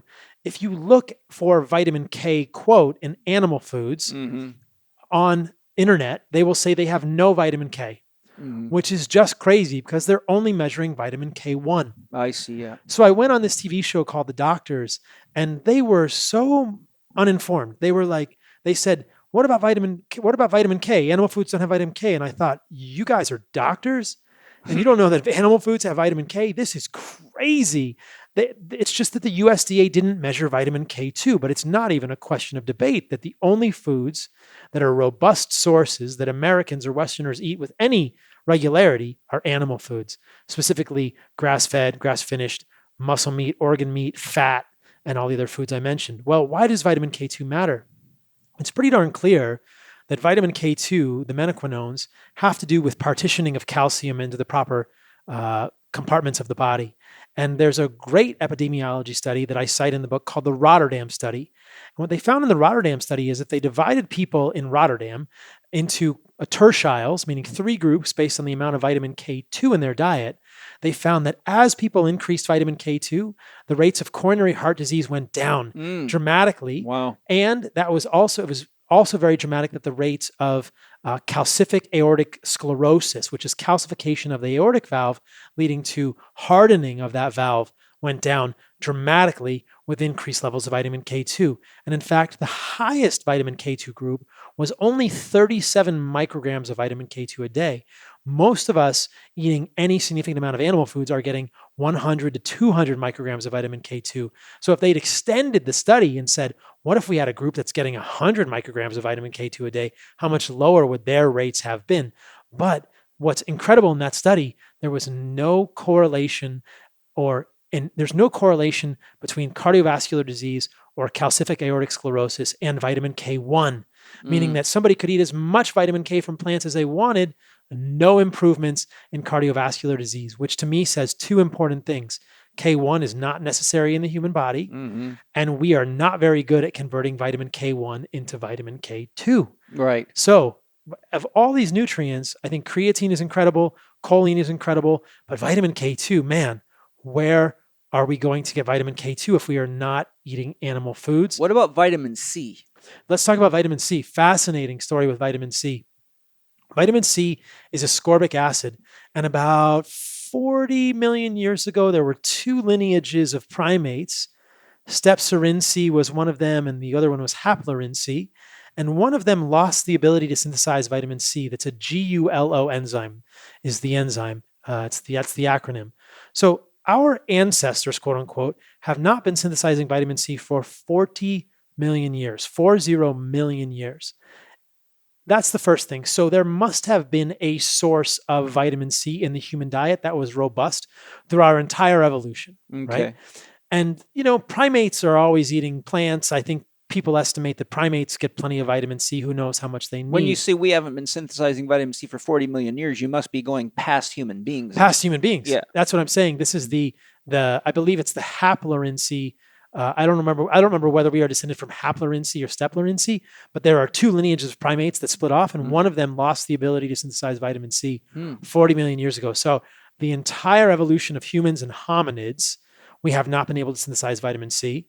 And even predating that for millions of years as our primate ancestors, no vitamin C. Now, in the context of what I was saying earlier about the amount of animal foods we were eating and Paranthropus who went extinct, I think it's quite interesting to note that there is vitamin C in fresh animal foods. This is another thing that's often overlooked. And this is another thing they brought up on the doctor's TV show. They said, where's vitamin C? And I said, vitamin C is in animal foods. They said, no, it's not. I said, yes, it is. It's been measured. Where is it? It's everywhere. Oh, it's global. Now, could there be differences between natural wild animals and farm-raised animals? Absolutely. And we know that between grass and grain-fed animals, there are differences in vitamin C. So if we look at different compartments of the animal, there are different concentrations of vitamin C. The brain is particularly high in vitamin C. The thymus is high in vitamin C. As you mentioned, the adrenals have a good amount of vitamin C. Liver is higher. Spleen is higher in vitamin C. Muscle meat has some. But then the question becomes, how much is optimal? And I think this is where my opinion differs from many people's, and we have to really get into the nuance and the science. We know that to prevent scurvy, which is the clinical manifestation of profound vitamin C deficiency, we only need 10 milligrams of vitamin C a day, which is an amount that is easily obtainable from eating any amount of fresh animal food. Well, as the Indians of British Columbia told Weston A. Price, they were able to just divide the adrenal glands. So, adrenals are not very big, the size of your thumb tip, even on a elk or something. So they were able to divide that in 3 or 4 pieces, and that would only be from hunt to hunt. So that's not like a daily dose, and they were able to stay free of scurvy. And they were also getting vitamin C in the muscle of that elk and the liver and the brain and all those other things. Yeah. And probably they were getting some plants, but not a lot in the winter because plants don't grow in ice. Exactly. And you have to think about all of the ice ages that have happened that humans have moved through, and we have survived. Yeah. And so where have we always gotten vitamin C from? Animals. Yeah. We've always gotten vitamin C from animals. And that's a premise that I advance in the book, that rather than suggesting that plant foods have been our primary source of vitamin C, I think it's animal foods. Yeah. And if you really look at the interventional data with vitamin C, so that's the bottom end, 10 milligrams a day-ish. They've done these experiments with conscientious objectors in World War II. They gave them scurvy, and then they gave them 10 milligrams or 70 milligrams or 100 milligrams of vitamin C. And even the lowest dose of 10 milligrams was enough to cure scurvy, with no clinical difference between that dose and a dose of 70 or 100 milligrams of vitamin C. So that's the low end. And we need vitamin C to prevent scurvy because vitamin C is involved in the hydroxylation step of collagen. So collagen is a triple helix. It's a 3 amino acid molecule. It's a repeating 3 amino acid molecule. It's a triple helix. And in order to get those three molecules to wind around each other, we have to do modification steps to the individual collagen strands. One of those is hydroxylation. And in order for that to happen, we need vitamin C. So if we don't form collagen properly, we will get scurvy, which is the improper formation of collagen. We get gum bleeding, petechiae, blood vessels start to leak. Not a good thing. Bruise easily. Exactly. I see that, by the way, a lot of people chronically using anti-inflammatories end up with the symptoms of vitamin C deficiency. I saw that clinically all the time, especially when Vioxx was real popular. There was a few real powerful anti-inflammatories that a lot of people coming to physical therapy, when I was working in physical therapy, started having all sorts of vitamin C deficiency symptoms. So there must be something in those anti-inflammatories that's disrupting vitamin C pathways. Or they could be consuming vitamin C, in the human body. But we also know about vitamin C. Diabetics have lower cellular levels of vitamin C for any given intake, right? So this also suggests that our needs for vitamin C are dependent on our physiology. Right. People who are insulin sensitive probably need less. Yeah. The other thing that I found quite interesting is that overdosing with omega-3 will lower vitamin C levels because vitamin C is being used up in order to protect membranes. So in addition to the formation of the collagen triple helix, vitamin C also appears to recycle vitamin E in the membrane of cells and glutathione. And so that's what it's doing in the cells. So if we don't recycle vitamin C, membranes can become oxidized.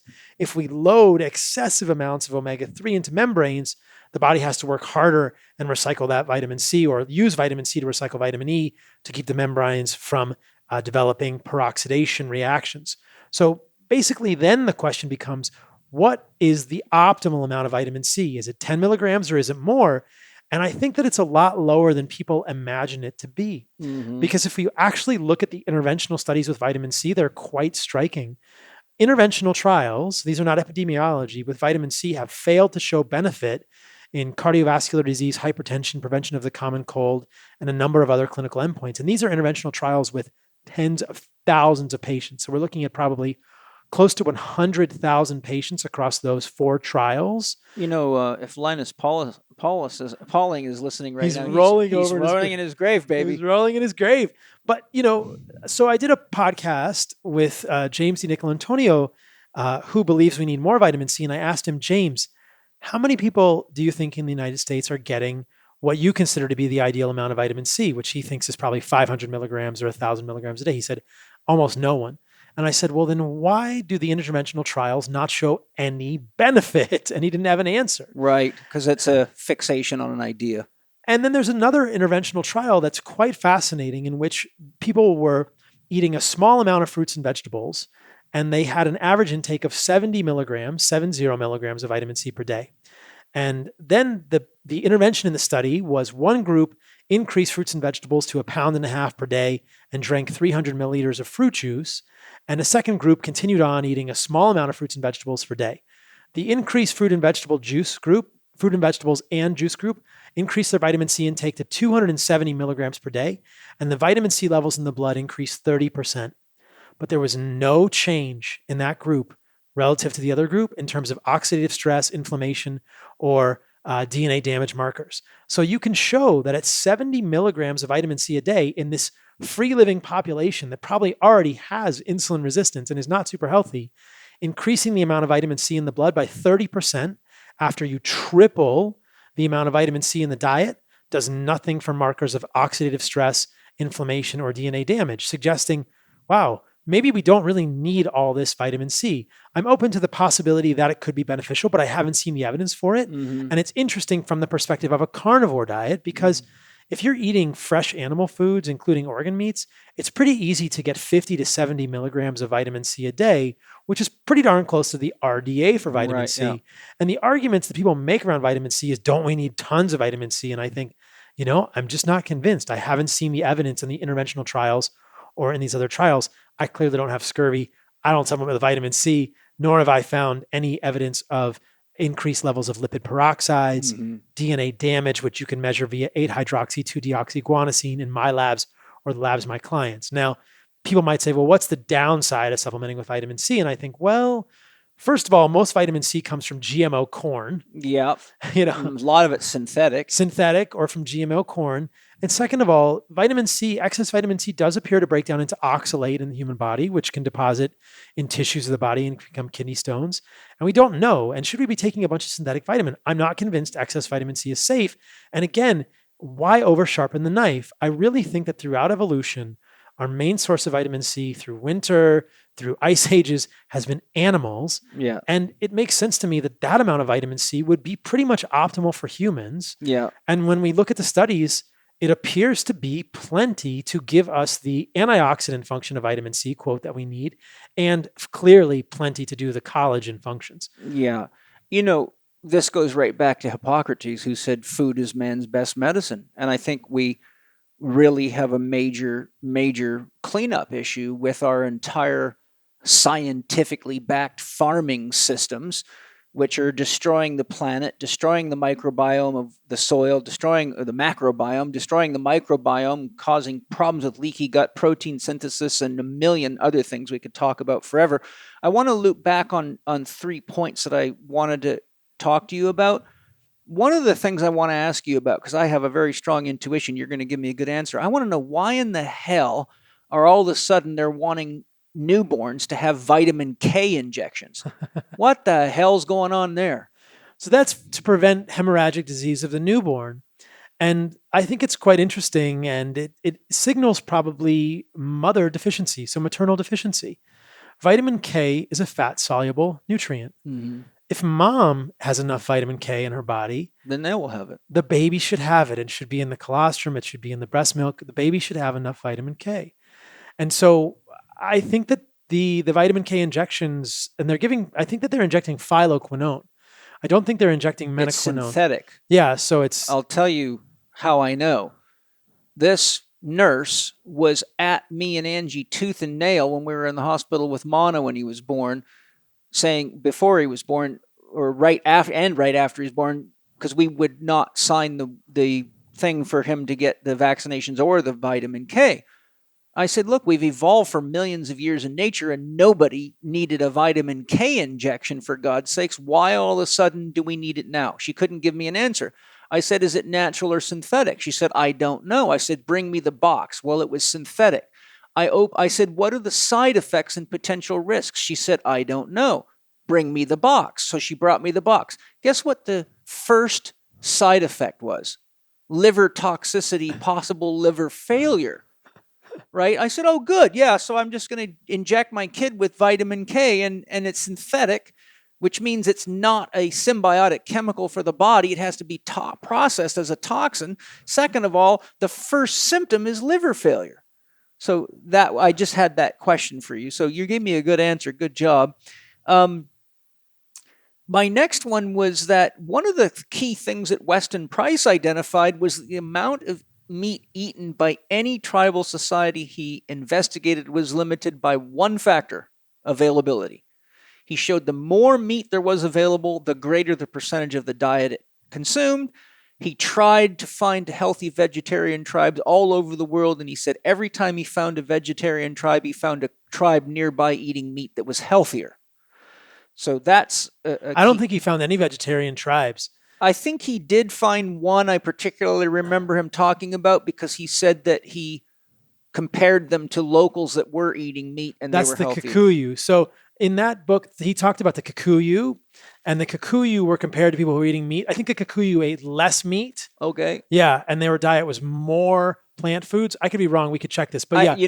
It's been 20 years since I read the book. I don't think he found any tribes that were primarily vegetarian. I know he was looking for them. Yeah. But I think that what happened, and that's an incredible characterization or a comparison, is that the Kikuyu were much more plant heavy and they were much less robust than the more meat eating tribes. Yes. The other thing is, are you familiar with the book Metabolic Man, 10,000 Years from Eden by Charles Heiser Warthen? No, I'm not familiar with that one. Okay, it's in my library. It's a good book. It's a quite good book. And it looks at all the different systems of metabolic typing. And He does an analysis on primal societies and showed that they could do their hunting and gathering on average in 3.5 hours a day. Right. And spent the rest of the time playing with and educating their children and doing arts, crafts, singing, dancing, and telling stories and living. What a concept. I know. Instead of being on a corporate treadmill, working your ass off all day long, so you have to come medicate yourself against your life at night with alcohol and shitty drugs and processed sugar. But in the book, he cites research by Byron Robinson, which I've also found in another place. And I wanted to bring this up because when you were talking to Ben Greenfield, I thought, I wonder if he knows about this research. But Byron Robinson dissected, I can't remember exactly how many people. I'm guessing it was around 650. But he specifically had the question, does the entron, mouth to anus, the digestive tract, adapt to the environment and the amount of meat versus plant food? So he measured, and what he found that there was a 100% difference in the length of the entron amongst human beings, as short as 22 feet and as long as 42 feet. And he showed very distinctly that people had longer digestive systems, mouth to anus, based specifically on how much plant foods that they ate versus meat foods. The more meat they ate, the shorter the entron was. The more plant foods they ate, the longest it was. And he found people in high plant areas, because again, lack of meat availability, that they had adapted biologically over time, which makes sense because you have to ferment plant food to get protein out of fiber. And all these vegetarian people that keep saying, oh, gorillas eat plants and they got lots of muscle, and cows. And I say, yeah, well, gorillas have different enzyme pathways and a whole different system than we do, that they can handle that. And 2, cows have 5 stomachs to ferment frickin' grasses so they can pull proteins out of grasses. Do you chew your cud? Do you have 5 stomachs, etc.? So I just wanted to bring that up because it was a really good piece of research to show that over time we will adapt to the environment. And from my studies, and I could cite many books, and I have them in my library, it's clear that there was times, and many, even Villamar Stephenson, I think, talks about it in The Fat of the Land, where Indians had what was called fat starvation for reasons they couldn't get big game, so they had to eat rabbits and small game, and that they would actually go crazy. They would have psychological problems because of a lack of fat from eating all these lean meats. And so, due to migrations of animals, environment challenges, be it earthquakes, volcanoes, whatever, there's periods where people could not get to big game for long periods and had no choice. And there's also regions of the world where there's tribes that just can't get a lot of them, even to this very day. So it seems to me that the body has the capacity over time to adapt and even change its own organs, enzymes, to meet the demands of the environment. My understanding from all my research over the years is that I agree with what you're saying. I really think that there's a lot more nutritional density available in animal foods as a general theme than there are in plant foods. And having studied the history of diets, and I mentioned to St. Hildegard, she has great stuff on the use of animals medicinally, which was rare to see. And that's from 11th or 12th century. And what I've seen is that it's evident to me that we are designed to get by on whatever we can get by on, but there seems to be an optimal, but it boils down to genetics. If your parents come from a region in the world where historically there's not a lot of meat eating, which there are places like that, then you may actually have less of a requirement for flesh foods. And I've had lots of people, and I'm one of them, like I've done a lot of carnivore eating, but I'll get to the point where like my body sees a head of lettuce or a carrot and it wants to attack it. So I think my observation, having treated thousands and thousands of patients with all sorts of problems and all sorts of weird shit that nobody can figure out, is just that if we listen to our bodies, and even you eating nose to tail, there could come a day where you just start really having the urge to eat some kind of plant source nutrition. I've come to the conclusion that our body's wisdom, and first of all, to have access to your body's wisdom, you have to be healthy enough that you're not polluted with toxins and drugs, because then your instincts are confused. If your biochemistry is confused, your instincts are confused. And if you can't trust your instincts, you're lost. Then now you have to listen to other people because you don't know, you have no feedback loop. You've basically destroyed your feedback loop. And we're out of time because I know you've got to get to an appointment.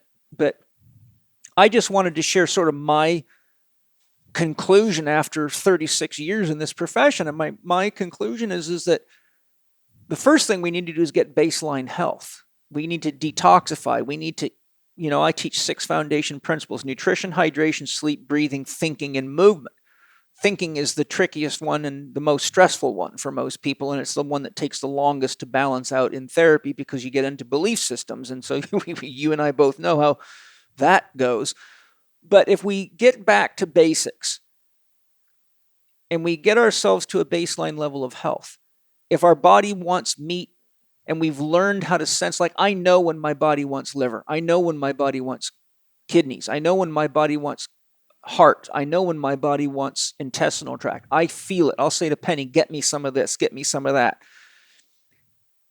But if we got back to it, I think what I'm saying is, and I'm sure what I'm saying, I think that instead of having, I'm a carnivore, I'm a keto, I'm a vegetarian, we would go back to our instinctual systems, because mental stress, environmental stress, genetic factors, and factors that we haven't even identified yet can drive us to seek out the sources of nutrition that we need, which can be plant and it can be animal.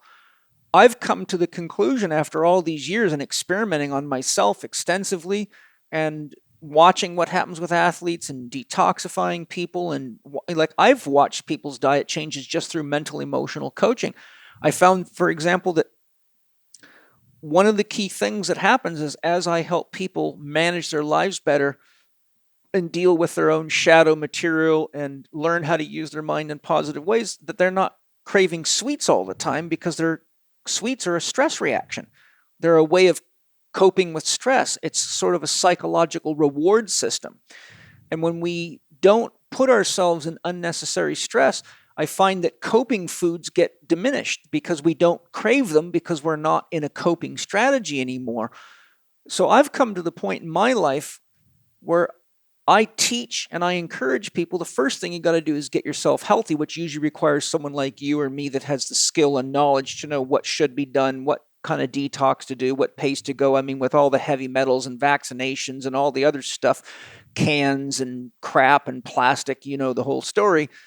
There's a bit of work to get healthy. It requires 4 doctors: Dr. Happiness, Dr. Diet, Dr. Movement, and Dr. Quiet. I mean, look at the damage you can do to yourself with sleep deprivation, for God's sakes. I mean, you can shrink your brain and you can screw your whole thing up. You can increase your risk of diabetes. So if we just get back to the basics and start living to live instead of chasing some fantasy of, I saw a research report a few years ago that it was in an economic journal. It said 98% of Americans are 2 paychecks from bankruptcy.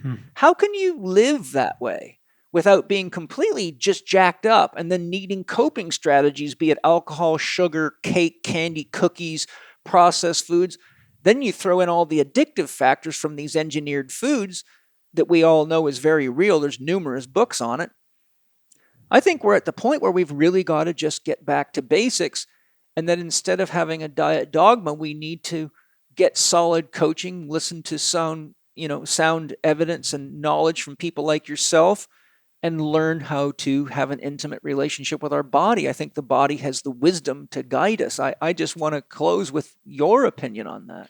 I totally agree with you. I bristle at the thought of, quote, intuitive eating so often, because I like the way you said it. We can't be doing intuitive eating if our biology is broken.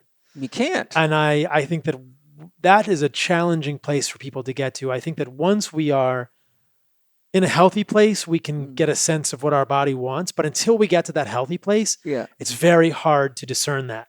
There's a difference between intuitive eating and instinctual eating. Yes. There's a big difference. And I just think that for people who are insulin resistant, who are inflamed, who are not eating well, those people's systems are screwed up. Your cravings are going to lead you astray 100% of the time. The biochemistry of the body is the interface between the mind and the body.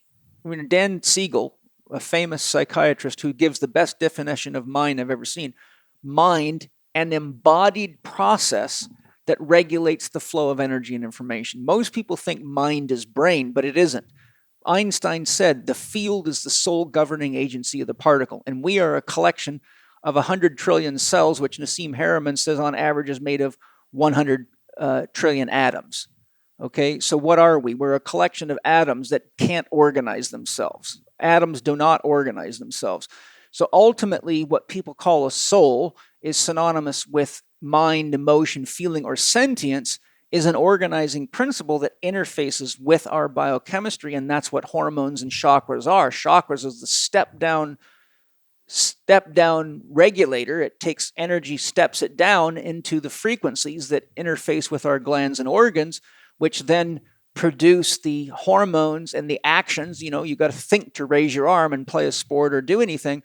So what I'm saying is, if our biology is not healthy, which means our chemistry is not healthy, we cannot effectively interface with our mental functions, because it is a field action that has to come into the body. So I teach people all the time, one of the first things you got to do for spiritual development is get your body healthy, because you will never really actually have an effective interface with your own mind. And that's the way I feel about psychiatry. That kind of brings it all full circle. I think that in order to be, a physician, in order to get people healthy, they have to start with the biology, and then work to the psychology, or the, like you said, sometimes you go top down, sometimes you start with psychology, sometimes you go bottom up, sometimes you start with biology, and getting that biology to a healthy place is crucial. And I think for a lot of people, a carnivore diet can do that. And I think there is some degree of bioindividuality, but I think that, like I said, my impression is that so much of what we've done as humans has been shaped by animal foods. And we didn't really have a chance to get into the plant toxins in detail today. No, I want to talk more to you. So we'll have to do this again. We'll do it again, yeah. Several other issues I'd like to talk to you about, either because I have different opinions, or I want to get your opinion, or I think that our dialogue could bring something beyond both of us that could educate us together and share that with the world. Because there's a lot of things I could, you have such a deep level of knowledge that 2 hours is kind of like, a lightning bolt striking and all of a sudden, boom, it's time to go. But, I don't want you to be late, because you got to get to San Diego, and it's 25 after 5 right now. I should go. And I just want to say, first, I just want to say thank you. Oh, thank you. You have done a lot of research, and you are one of the most honest medical doctors I've ever met. And I know a lot of medical doctors, and I'm not trying to say that all medical doctors are dishonest. I think they're just lost and confused and highly programmed. You've been brave enough to pioneer going against mainstream knowledge, and it takes balls. I've been attacked my whole career by medical doctors, and eventually they kind of get it, especially when I have to rehabilitate them and their families. But, you're really bringing some good, solid research, common sense, ancestral wisdom, modern technology, and merging it all together.